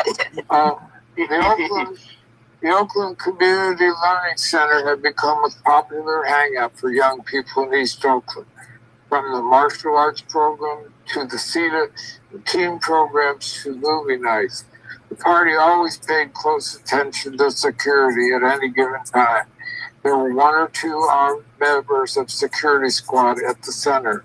As in any ghetto in America, tempers could get hot and situations could get out of hand quickly, if not handled securely. There were few problems, a few incidents of gunplay, but we were always able to manage things. That is, until one fateful Friday night. The teen program had been such a success that we began to hold teen dances at the center. The city of Oakland had outlawed teen dances at school and city facilities due to outbreaks of violence. Through our work with the neighborhood youth, we felt we would be able to handle any problems that might arise. The first two dances came off without a hitch. We checked every teen coming in for weapons and alcohol and had armed security throughout the cafeteria to ensure the dances went without incident. The first two went so smoothly that for the third scheduled dance, Bethune gave the orders to drop the search. He also ordered security to disarm. That night, I was in charge of the security detachment. Tex, Deacon, Allen, and George Robinson were on duty with me. It was an odd feeling being on security and not being armed. But after all, there were kids.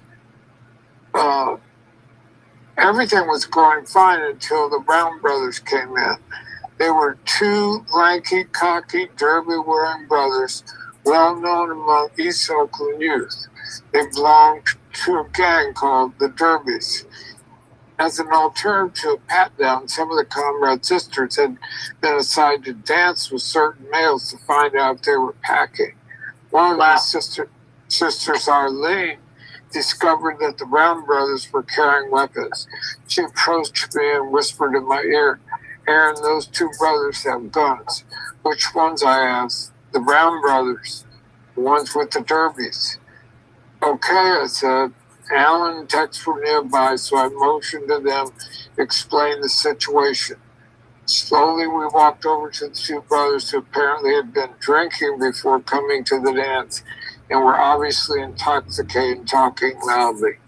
I approached and asked them to turn their weapons until the dance was over. When confronted, they became hostile and boisterous. Apparently, the alcohol was affecting their judgment, so much so they pulled out their guns. As we moved forward to disarm them, they began shooting. The sounds of the gunfire caused panic, alarming other young people. The situation turned chaotic as we scrambled for cover, some of us trying to usher the kids to safety. George slipped into the maintenance room where our weapons were locked up. In the meantime, two young people had been hit by gunfire. The Brown brothers backed their way into the parking lot, where the younger of the two took off running towards the exit, leaving his brother behind. Comrade Deacon was able to sneak up behind the older brother, grabbing him and disarming him. Meanwhile, during the chaos, the younger brother returned, ran up behind Deacon, and shot him in the back. I, along with several other people from the community, ran the shooter down, daring him to shoot us as we approached. We pounced on him and began letting out our rage. We beat him until we could beat no more. When I got back to school, Deacon was already on his way to Highland Hospital. The guns the Brown boys were carrying were only 22 caliber. We sighed relief, thinking surely it would take more than a 22 caliber bullet to kill a comrade with a heart as large as Deacon's. Santa Rita heard what happened and came to the hospital to stay with me as I waited for Deacon.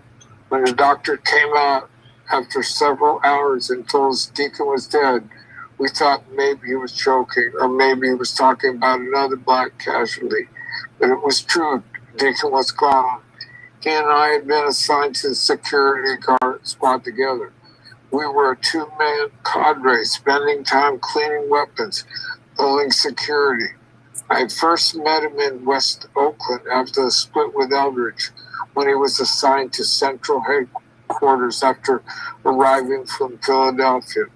He'd grown up on the main streets of Philadelphia, and despite his small size, had quite a reputation among the gang members there.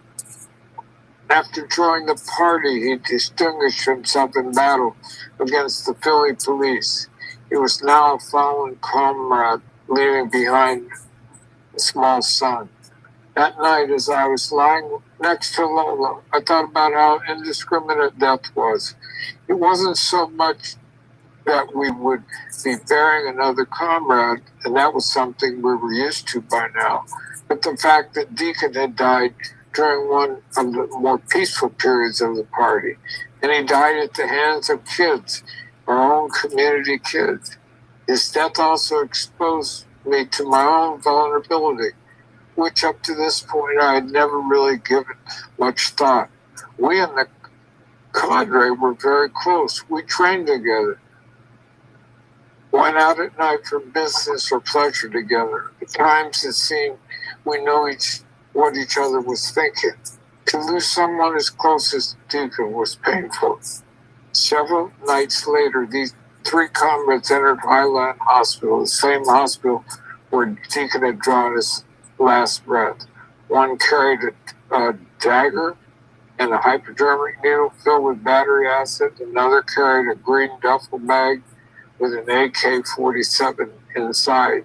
They hurried past a crowd of youngsters sitting in the lobby, gathered around the older Brown brother. Quickly, they went upstairs to the 6th floor, located the room where the wounded Brown brother was recuperating. The dagger came out, was driven into the back of the victim several times as he weakly screamed out. The attackers rushed back downstairs past the unsuspecting crowd. If the cops had made any attempts at stopping them, their orders were to let loose with the AK-47. This attempt to finish off the younger Brown brother was unsuccessful. There would be other attempts, nights of sitting up in the safe house in West Oakland, sipping brandy while cleaning our weapons, crisscrossing our shells and wiping them down with garlic, rumored to cause blood poisoning. As we waited for the clock to strike 3 a.m. when the streets were silent, doors were kicked in as the hit team ran inside. We searched high and low for the Brown brothers, but learned they had been sent away. Revenge is an unquenchable thirst. It is a bottomless pit to hell, an emotion both bitter and sweet, one that is never satisfied. Deacon's funeral was held at the community center.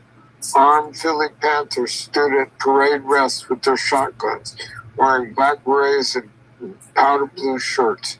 It will be the last of the traditional Panther funerals as we bid our comrade farewell. That is heartbreaking. That was a lot. A lot. Jesus Christ. Yeah, man, this heavy shit. Well, let me ask you. Sorry. Go ahead.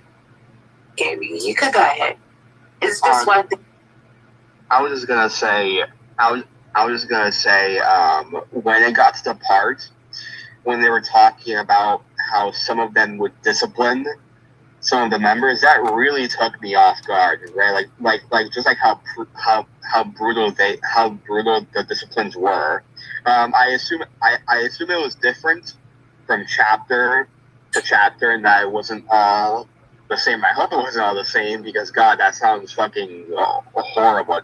It's just like that was like a genuine like what the fuck moment for me. That's all I want to say. Yeah. You know, I just seen that there was a lapse in their security, and since Elaine Rise, in the manual of the New Black Panther Party, they have a order where you know how to march with arms, but there's nothing that really show you how you can march without guns. And one thing about security that I even noticed, you got to be on point, and you can never let your guards down, no matter what the circumstances is, especially when you are in the community or you know that you're up against, the wall of police. And I think they were relaxed that caused this brother, death. And that's one thing that I also noticed, that in the movement where, there are some people who needs protection, and you always have to stand on guard, not paranoid, but stand on guard in any situation. And that could have been avoided, you know. But then again, it shows that, you know, there are some situations where within our community, we turn against each other, where we end up being our own enemies. And it's just taking away what the mission is, especially the infrastructure, the issue within the infrastructure, where here we are revolutionary, fighting for the cause of our people, but then again, we abusing our people at the same time. And that's one of the secret things that's not being talked about, where, you know, by intimidation, you're not going to get the best productivity out of a person for nothing. And, you know, this is something new that I'm finding out about, you know, Lane leadership. She was a very strong leader, but this type of abuse and, you know, the lack and the hole in the security really have put a fist into kind of dismantling the, you know, the rise of the Black Panther again, after all these other, you know, barriers that really, you know, trying to break down the party for itself, where it's just self-destructing. Right. Like, given what I know from Elaine's experience from parts of her book, A Taste of Power, I can understand why she came in heavier handed because of the things that she witnessed directly, like Eldridge beating the shit out of his wife in the hospital while she was pregnant in labor with their child. And that kind of shit is absolutely intolerable. And in those types of circumstances, I find that is an adequate and appropriate response to, you know, use whatever physical force is necessary to stop someone who is assaulting another. But this should have given somebody lashings for verbal disrespect is absolutely uncalled for. That's going too fucking 100%. Far. That's blasphemy.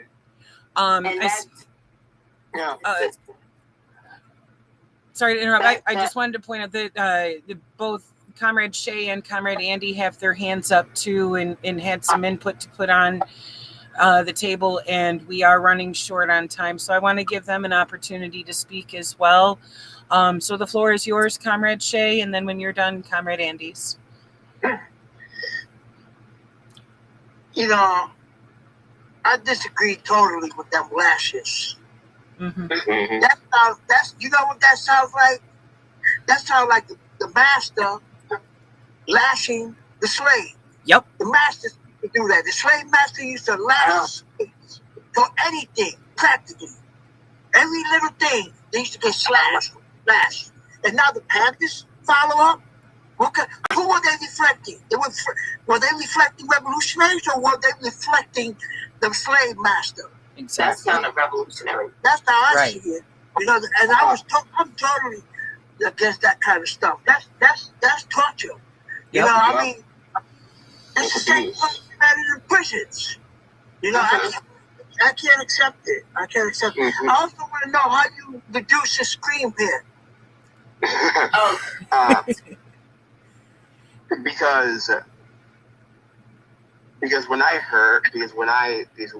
it got to that part of the lashings, I suspected that perhaps there was something involving internalized racism. I'd imagine, at least. I would imagine so, probably too. That kind of shit's out of line. But yes, Comrade Andy. Yeah, I think that there's a couple of points about this that really have to be understood, and again, it goes. A lot of it stems from the paranoia of the times that people were suspect of all sorts of, you know, spies and all kinds of agents, and they were right to be paranoid, if you want. I mean, it's sort of like that joke. just because I'm paranoid doesn't mean something's not after me. You know, it's sort of like an ever-present danger for any revolutionary.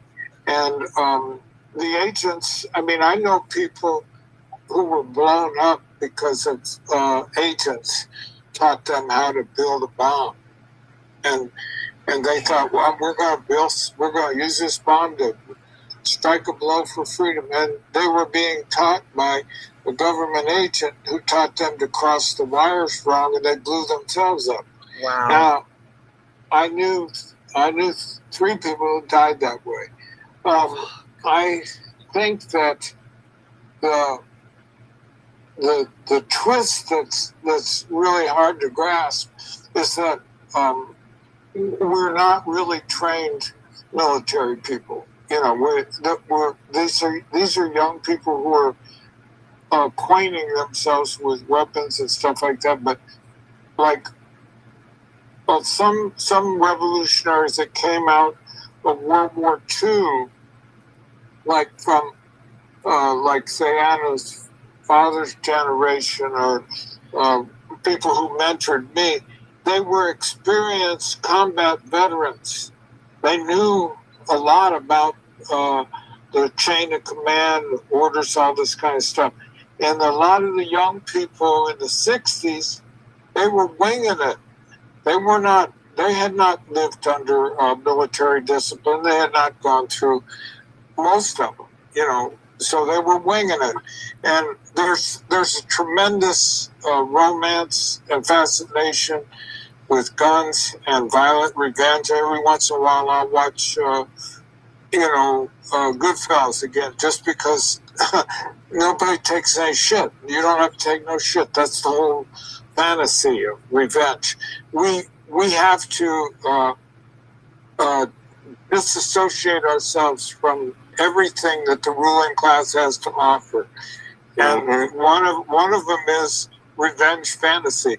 If you look at all the goddamn movies in this country, almost every single one of them is going to be aimed at some kind of revenge fantasy. Yep. So that's the mother's milk of America.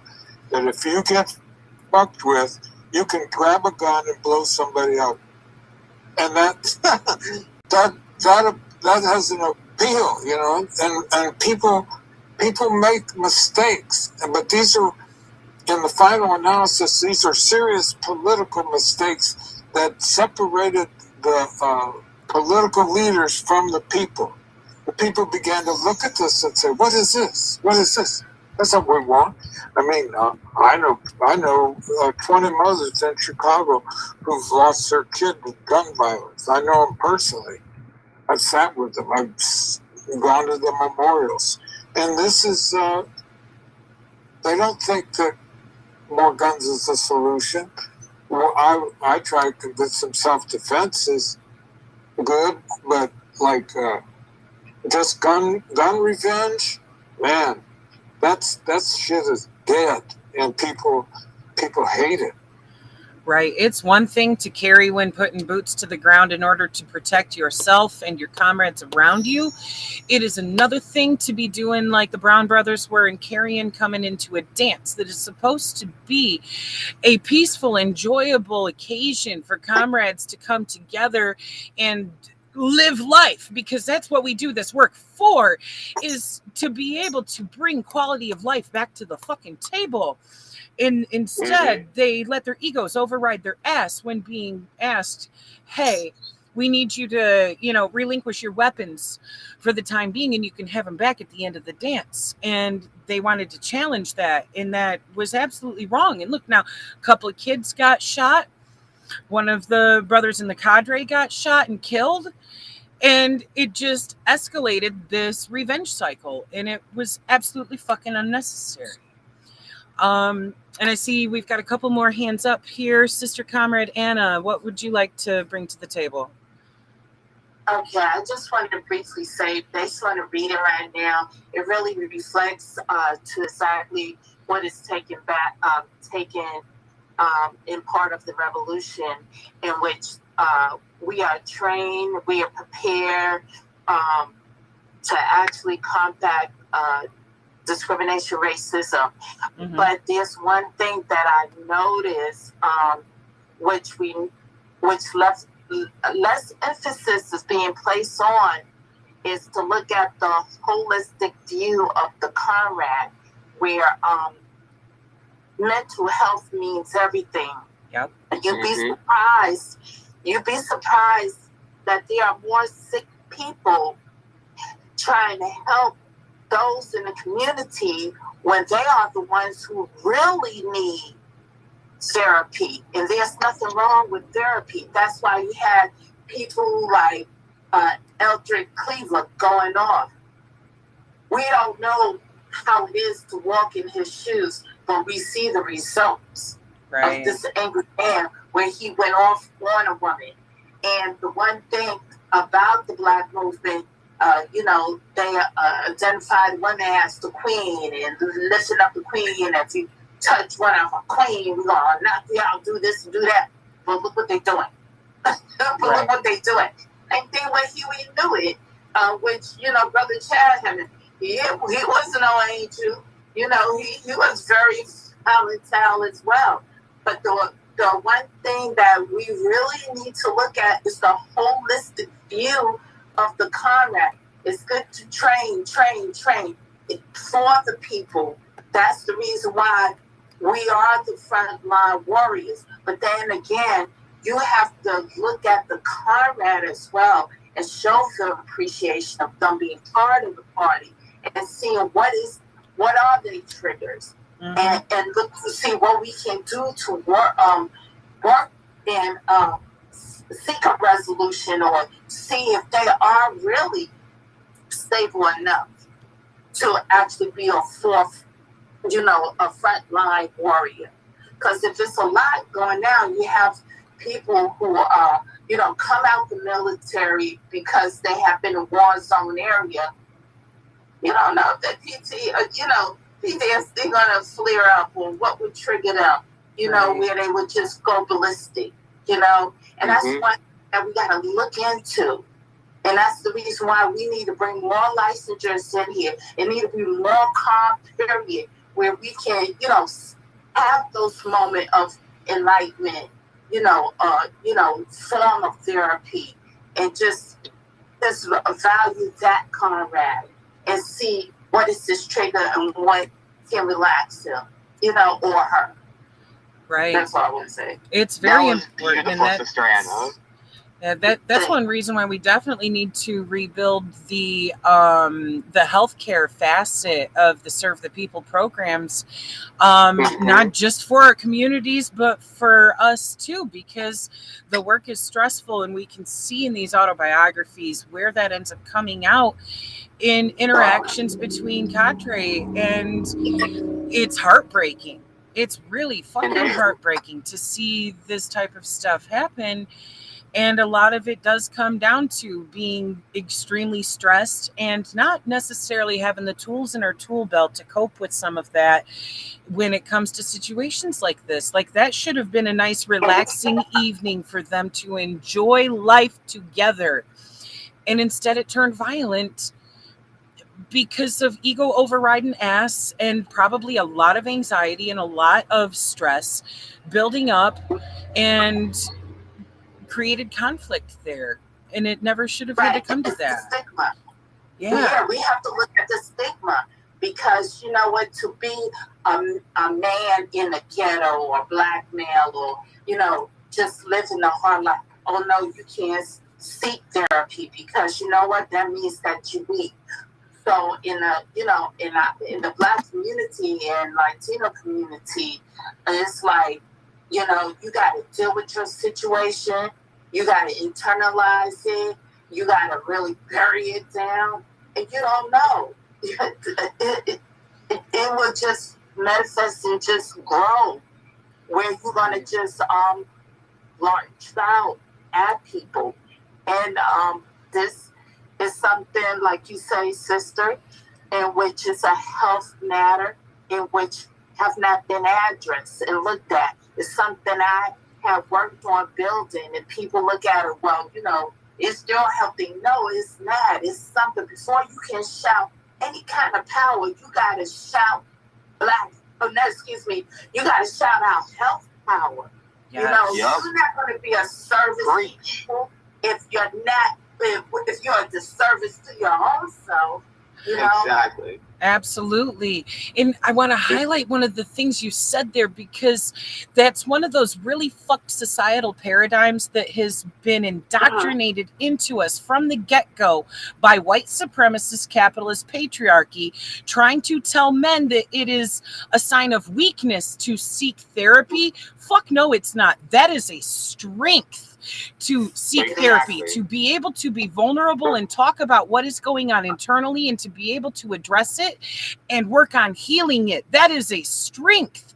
And that is something that we need to encourage, because so many people have done that same thing of having to internalize and bottle things up. And it is unhealthy. If we are going to work on healing our communities and our society, that starts within. Damn it. Yep. And on that note, Preach, Sister sister. Comrade Gabby, Preach. please take the floor. I see you've had your hand up too. Go ahead, man. Got it. God, just hearing you guys talk makes me feel empowered. It's really awesome.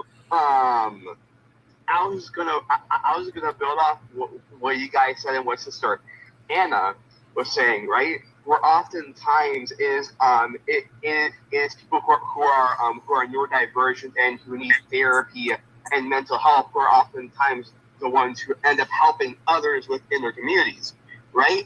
And that's why I was talking about that, especially within the lumpen proletariat. A lot of the lumpen proletariat is comprised of neurodivergent people, right? It's comprised of people who are not deemed as useful cogs in the machine by the bourgeois because they're not as exploitable as a neurotypical person or as someone who isn't physically disabled. And I'll go even further with what you guys were saying. It's not just it's just within an ableist society. It's just the general idea that getting therapy in general is a sign of quote unquote weakness, that there's quote unquote something wrong with you, that getting therapy and admitting to seeking help is a sign of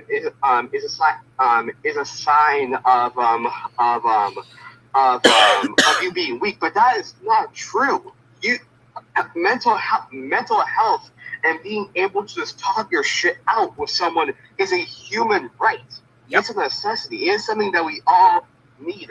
And to add to what Sister Anna was saying, out of all the contradictions of capitalism, right, that are discussed about, the one that I have noticed that is not talked about enough is ableism, right? To me, out of all the contradictions of capitalism that I have seen that are discussed thoroughly, ableism is one of the only ones where I rarely, if ever, see anyone discussing it. And it's a shame. It's a shame because there is so much internalized ableism that a lot of neurodivergent people and that a lot of physically handicapped people have. Because of the able society that we live in, a socialist movement. The goal of a socialist movement is to combat all contradictions of capitalism. Not some, not almost all. Every single last one. Yes. Because if one is left to fester, then that contradiction will either lead to the restoration of the primary contradiction, or it will become a primary contradiction itself. Damn right. Yes. Preach. Fucking A. And that's the thing, like when it comes to life under capitalism, our value as human beings gets completely fucking devalued by this system, by our adjacency to capital itself. and how that system views us if we are disabled in any way, shape, or form, that therefore limits their ability to exploit our labor for their purposes of gaining profit. And that right there is fucked, because it completely devalues so many people, not just systematically, but it reflects even deeper when it comes to our mental health, because that alone is a form of violence against the people and harms us too. It is. And you know, and us looking into what's taking place now, especially with AI, they're going to be three essential things: time, speed, as well as lack of feelings. And that's going to really be the big thing in which they're going to move out the humanistic view of a person in place of something that's more robotic. And what you're going to do with, with those people once you, get rid of those jobs, show people that they're not worth the value of being productive. And once you lose that gift of being productive in society, then how would you serve society? But you have those big capitalistic cats say, well, there's only one thing that we can do, and that's through population control. Get rid of them. Mm-hmm. Yep. Honestly, I think that's Sorry. I think that's a huge factor when it comes to the shit that's been happening the last few years, with housing being treated as a commodity and so many people losing their finances under COVID and ending up also being unhoused when we already had so many people in that situation. And it's grown exponentially in the last few years.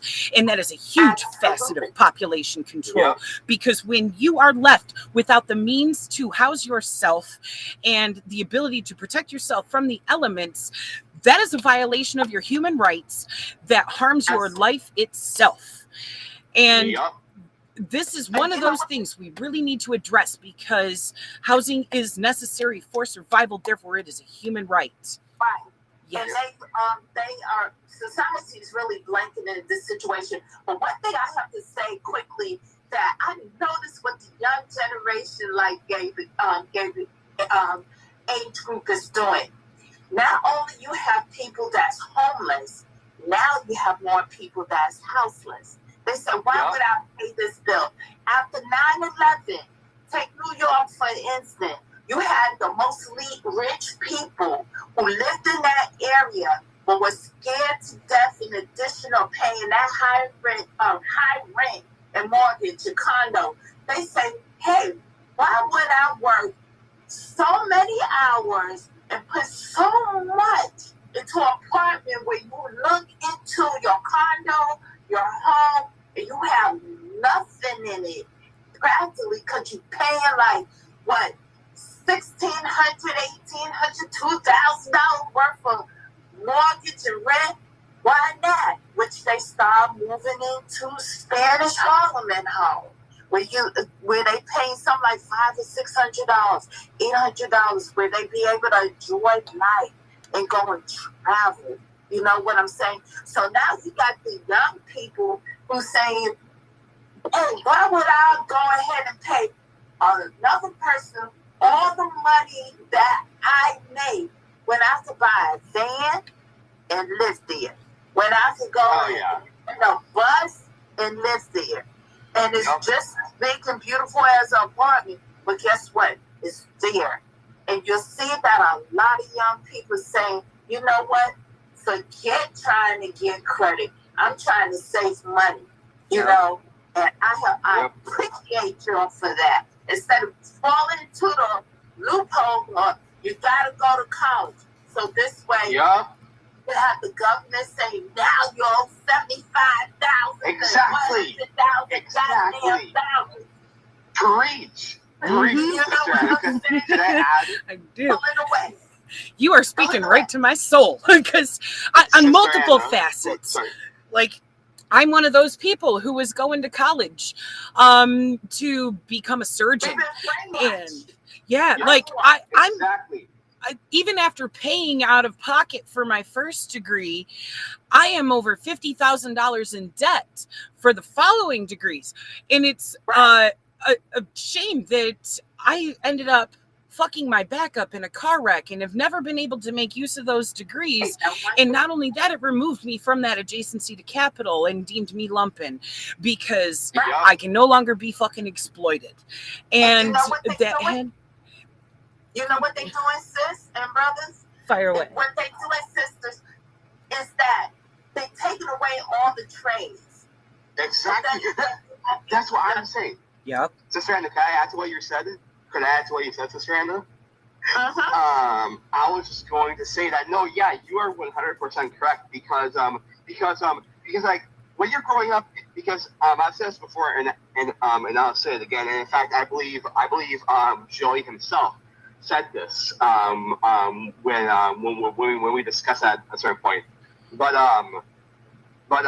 the whole point of the education system is to do two things, right? One, to make you an exploitable worker. Yep. That's what the education system was designed for. If you look at the education system and then you look at your average minimum wage job, they are practically the exact fucking same, down to how they're structured, how they're managed, how they control what you wear, when you get up, how many breaks you have, how long you work when you get on, and so on. So they are basically the same. And two, to give you a whitewashed, brainwashed version of history, to make you have more. Those are the two main facets of the education system. To make you a more exploitable worker and to make you have bourgeois thought, to make you see things through the narrative of the bourgeois and to have a reactionary view of yourself and the world around you. So when you're in high school, right, what's more exploitable to the bourgeois, right? Is it more exploitable for them for you to go into vocational college, find a trade, and become financially stable, or is it more profitable for them for you to go to a normal college, not be guaranteed a job, and then you end up having $500,000 in debt, and you will never be able to get it out for the rest of your life. Never. That's why it's never talked about. That's why it's never talked about. Because I kid you not,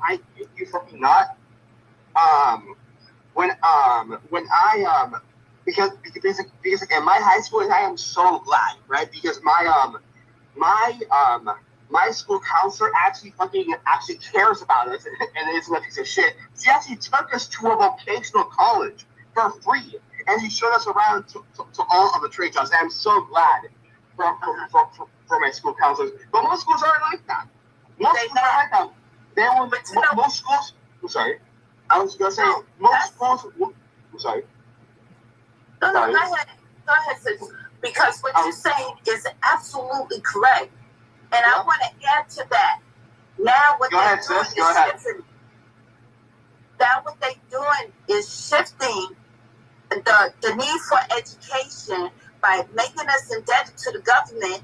Now they're using our health situation so we can be indebted to the government as well, because there's nothing free. Okay? Exactly. Now they have this marketplace health insurance where you be dependent on the government, and you got all these hospitals monopolizing businesses by buying up all these lands, buying all these property, where we're going to be indebted health-wise and educationally. Yup. Damn straight. It's another form of oppression and violence. Yep. I love you guys so much. I love talking to this group. It's so wonderful. Like seriously, whenever I come to this group, It never fails to make me feel empowered and happy. So yeah. Annie has his hand up. Annie. Yes. Go ahead, Andy. I wanted to, before we go, I did want to add a couple of points. One thing is there's a certain reality about California that comes across through all this writing that Aaron did. And California is like the fantasy land, right? I mean, that's part of it is that people came there from every part of the country to go there to make their fame and fortune or whatnot. But if you were like a lot of people in Oakland came from Louisiana and Texas and the Deep South, but they came California, settled in LA or Oakland because there was huge amounts of jobs there and stuff like that, and that now all the things from that era that we understand, we're continuity. We're the continuity in the Second Rainbow and the comrades, different organizations. We go back to that era, and we're bringing it forward. We're bringing all this knowledge forward. But what we're not doing, we have to recognize that this is a completely different era. And if the civil rights movement, I would say that the absolute height of the civil rights movement happened just before Martin Luther King was killed, and then, but Watts was an expression of the civil rights movement. The Panthers were an expression of the civil rights movement. And the point that starts to come home here is the civil rights movement is essentially over. That the different parts of the Black community have been embraced and absorbed into their own class. In other words, like, there's very little that Oprah Winfrey has in common with anybody in the working class. You know what I'm saying? She was brought into the Black bourgeoisie, and she acts accordingly, and she's beloved by a lot of people because she's just this nice billionaire. But what I'm trying to point out is that it's over. The large masses of Black people, brown people, poor white people in Kentucky and in Indiana, we're abandoned now. And we have to play out of that playbook. There's no reform left. They're not going to give us a New Deal. They're not going to give us a war on poverty. They ain't going to give up shit now because there's no percentage in it. You can't. There's too many of us to buy us off or to even reform the situation. So we have to prepare ourselves for a much different new situation. I discuss this with older people a lot because a lot of people can't get past, well, we're part of that civil rights movement. Well, no, essentially that has been completed. What we're part of is a new age. We're part of a new revolutionary movement where there are no reforms. The only solution is revolution. And that's California blew my mind. I mean, I liked it. It was like, it's like gin and juice and cruising and having fun. But underneath it all is a brutal conservative system that is only concerned about property, and they will annihilate you. And all you have to do now, look at LA now compared to where it was in 1969. LA is a nightmare. Yeah, exactly. Right. We live in a dystopia shithole. Yeah. Damn right we do. Comrade Shay, I see you were raising your hand a couple of times there. I would like to hear your input too, brother. I agree with Brother Andy. Totally. But I'm going to say this. Because like I always say in my videos, I'm an adequate brother, for life. Besides being a revolutionary. Because being a revolutionary is being an adequate brother, and being an adequate brother is being a revolutionary. So you can't see there's no difference there. Now, Attica, the struggle in Attica wasn't about civil rights. It was never about civil rights. Like Brother Andy said, it's over for civil rights. It was about human rights. And that's the difference. not civil rights, but human rights. That's what we were fighting for. We were fighting to overthrow the structure that existed because we cannot accept reform. Reform is like taking a whole house and painting it on the inside, and get the whole house eventually will crumble. You know, so we're not about reform. We never was. I was never reformist. You know, so it basically, this struggle today is about a new society. Right. That is based on freedom. It's based on human freedom. You know, because freedom can be distorted. Human freedom, and it's also based on non-exploiting other people. You know, it's a you know, the capitalists always love profit. The society we're fighting for is not about profits. It's about sharing with each other. It's about loving each other. That's what we're about. That's what we're fighting for. It's about liberation. And we need to understand that concept. What are we fighting for? Because if we don't know, and right now the movement is so confused. I find it very confused, the movement. Very confused. You got this fighting each other. And you got this faction saying something, you got that faction saying something, but they're not saying what they're supposed to be saying. Yeah. You know? And people fear the word communism because when you look at the word communism, it means common. Common. That's what it means. Everything is all socially. You know? That's all I have to say. Thank you. Amen. Amen. I was gonna say, Andy, to what you said about freedom, you're so right, because I've said before and I'll say it again, there is a difference between proletarian freedom and then bourgeois, quote unquote, freedom. So yeah, that's just what I was gonna add to it. Yeah. And Sister Anna had her hand up too. Go ahead. Yeah, I think one of the issues is that you have certain people who lead so-called the movement who wants, you know, a lot of people to follow behind their thing instead of looking at the whole organization where it takes the people, like what Huey say, it take you know, what our leaders say, it take the people to change society. You know what I'm saying? And if we focus more so, and I'm sure if we look at the boycott situation, when people say, okay, we're going to do this over the weekend, that ain't going to help resolve nothing. Where the boycott lasted for hundreds of days.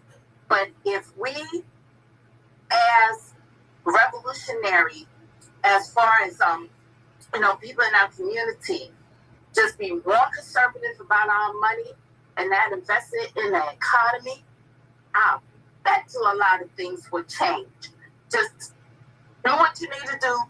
Work. Don't go out, buy your food, bring it home. Don't go to the movie. Don't go out to eat. Don't go out to these concerts, spending $700 for a Beyonce concert. Stop going and doing all these stupid things for all these extra things. Save our money. Keep it in the community. I bet you this economy will just blow away. It won't be no capitalism because they depend on you to constantly invest in the economy. Stop it. Look at the down. Even if you don't know about stock and bond, look at Apple. Apple went down today. You know what I'm saying? So stop investing on all these other accessory things that you really don't need. But it's like some kind of addiction, some kind of, you know, craving. You know, just put that to the side and see what happens. And that's what we need to start doing. Yeah, that's one of those things. Great like sister. it matters where we spend our money. And are you going to spend your money to buy things locally and keep that money in your community? Or are you going to spend it with some motherfucker who's going to pull all of the proceeds out of the community and probably into offshore bank accounts and shit where your community is never going to see it again? Yes, Comrade Andy, I see you got your hand up too, bro. Well, yeah, I think I'm in a little bit of a disagreement here with the fact that the capitalists are not making this into a nice choice for us where we have an option. I mean, I buy locally when I can. You know, my family grows vegetables and stuff, and I eat them. But what I'm getting at is that they're closing Walmart. They're closing all sorts of things everywhere. And why are they doing this? They're doing it because it's no longer profitable. When they see all the working class people that come to Walmart, they go like, they calculate all that. How much are they spending? What if we set up something like Amazon so they can order it online on their phone and then get that way? I mean, the working class right now, if you go on Whatnot or some on a YouTube channel and look at the working class is desperately trying to sell off everything it owns just to pay the rent. I mean, people are desperate out here, and I couldn't believe it. But we don't have like disposable income in my household too much. It goes for rent and food, so that the choices are made for us by the capitalists when they advertise to us. If I see a advertisement for Mercedes-Benz, I know damn well they ain't talking to me. And so we're part of a redundant group of workers who are no longer needed. I mean, maybe one of us gets a job, whatever. But we have to look at this thing with the big picture, like, and see that we are in a way, like we're closer to the truth when we say that they intend to get rid of us than we are that we have a lot of options. We don't have any options in Chicago.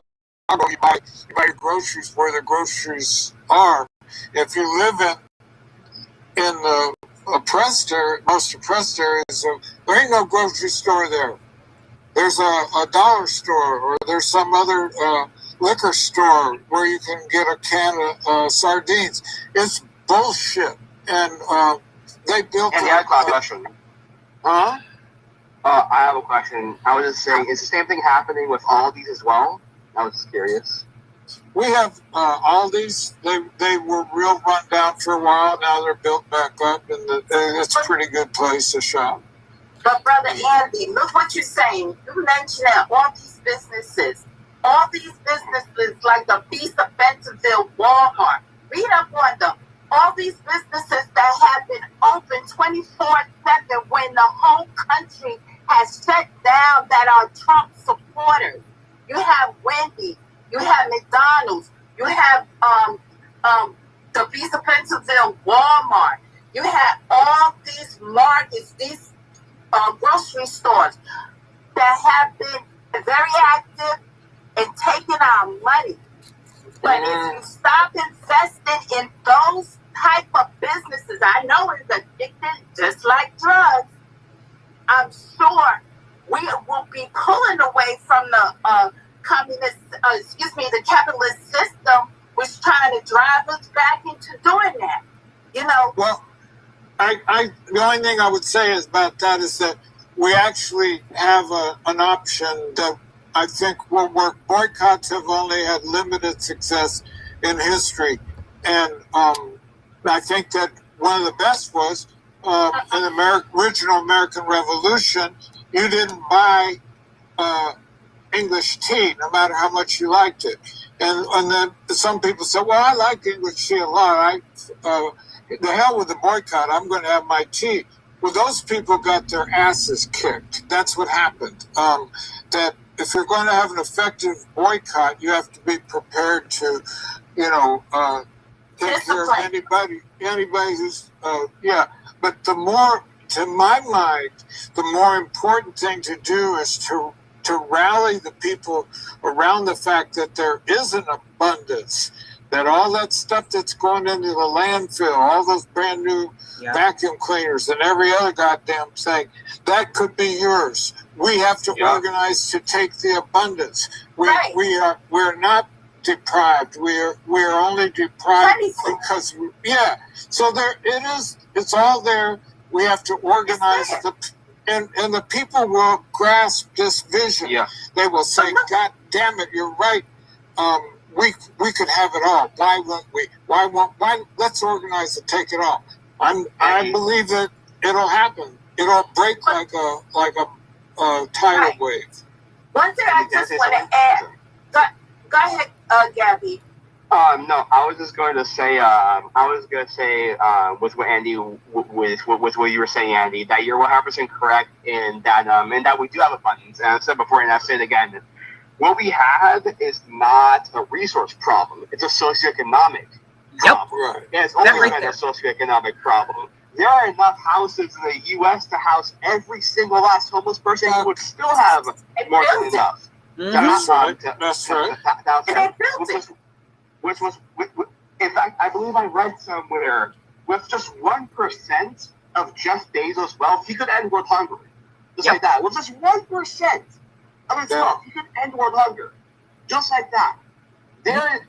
We have enough resources, we have enough houses, enough food, enough water, enough anything for us to survive. The problem is that the reason why they're not being utilized is because we live in a socioeconomic system that prioritizes profit above all else. If it's profitable, no, then it's useless.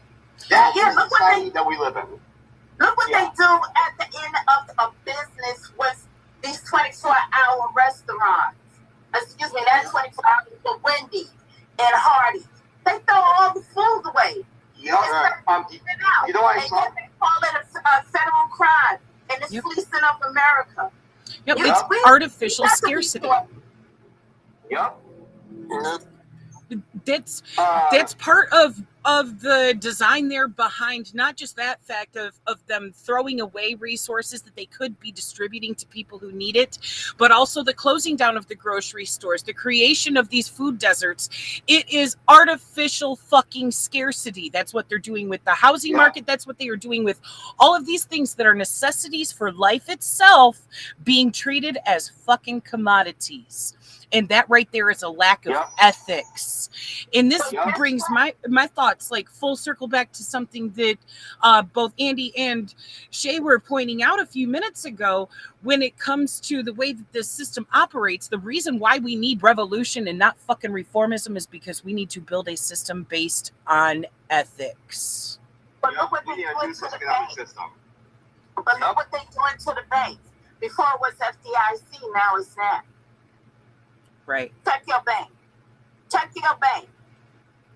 And you know how grandma used to take her money and put it in her bosom or put it in the mattress? Or bury it in the backyard? That's all in the bank. Yep. To add to what you said, sister Trisha, one thing that people need to understand is that capitalism has never been about supply and demand. It has never been about supply and demand. Because you know what's in high demand right now? Clean and affordable water. But you see most people don't, but you see a lot of people don't have that. You don't have that. And you know what's also in high demand? Housing. But yet there are millions of people in the US who don't have housing. It has never been about supply and demand. It has been what is the most profitable. What can I do to maximize profit in the quickest and most efficient way possible? So yeah. That's what I want to say. That right there is why they create that artificial scarcity, is because if supply and demand isn't going the way that they want it to increase their fucking profit margins, they try to force it that way, that direction, with that artificial scarcity.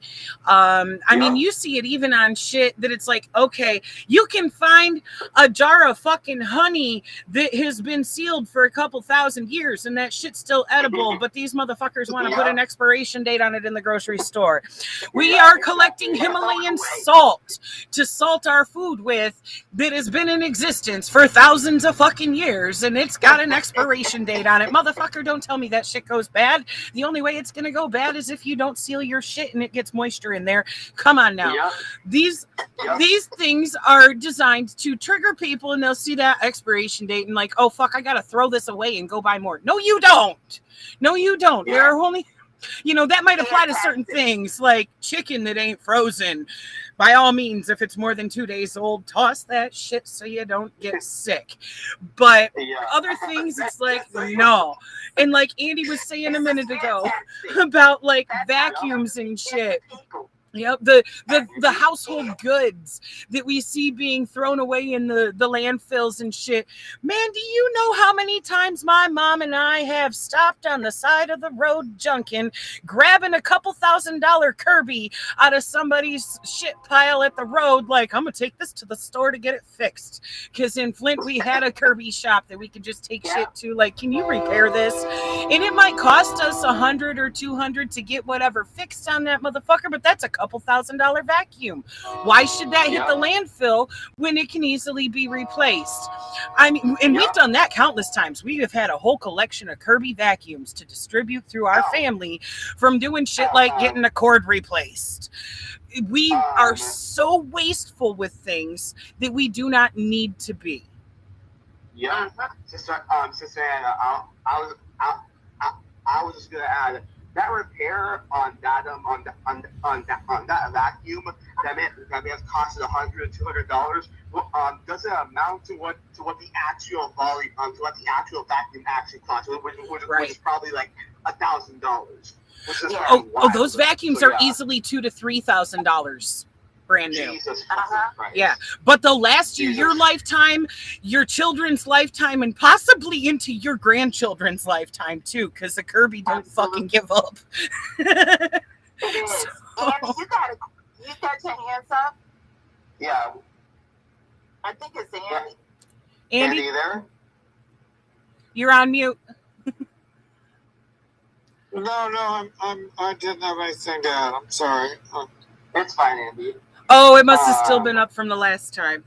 But I do want to point out we are at 2 hours and 45 minutes. I don't want this to get too long and overwhelm folks. I knew this one was going to be long with us having to do 4 chapters today and whatnot, and the discussion has been absolutely beautiful.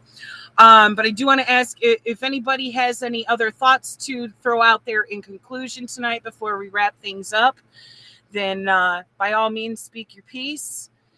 Sister Gabby, you got your hand up? The only thing I want to say is that this class has been wonderful and amazing. I always learn so many things from engaging with y'all. I feel accepted, empowered, and encouraged to do learning, and that's really what's necessary, right?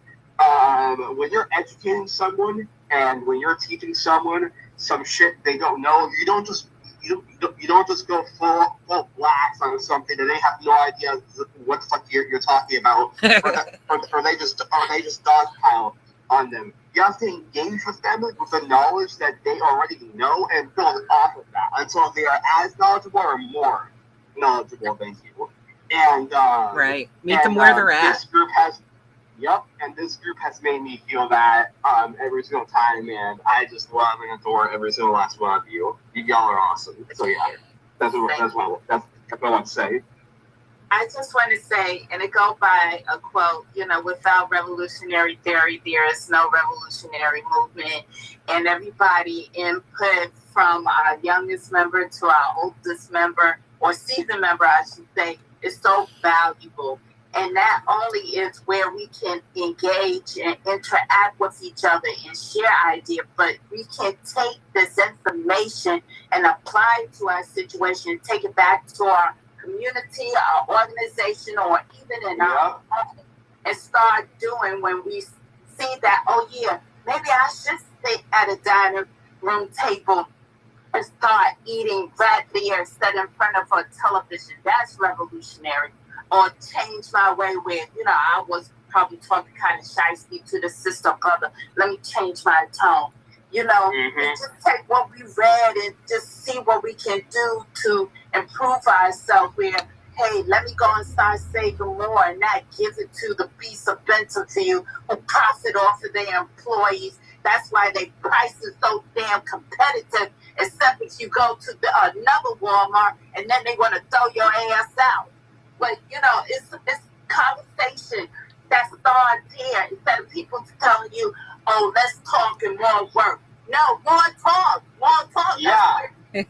More community. Yes. More community, less bullshit. Yes, more healthy communication on every level about all of it. And on that thought, I would like to wrap this up in closing with one of the most beautiful quotes ever from one of the most beautiful revolutionaries ever, Comrade Che Guevara. And this might not be like verbatim, but one of the things that moves me the most is when he said that a true revolutionary is motivated by feelings of great love. And that's what it all comes down to. Yeah. And on that note, I want to send you guys all the Panther love I have in my heart. All power. Thank you all for being here tonight. All power to people. All right. Love y'all, comrades. Love you. Yes, love you. See you all Friday. We're going to be back here at, I believe that one is 4 p.m. Pacific Standard Time, 7 p.m. Eastern Time. And I'm greatly looking forward to it. Y'all have a beautiful night. Bye, everyone. Bye. Good night.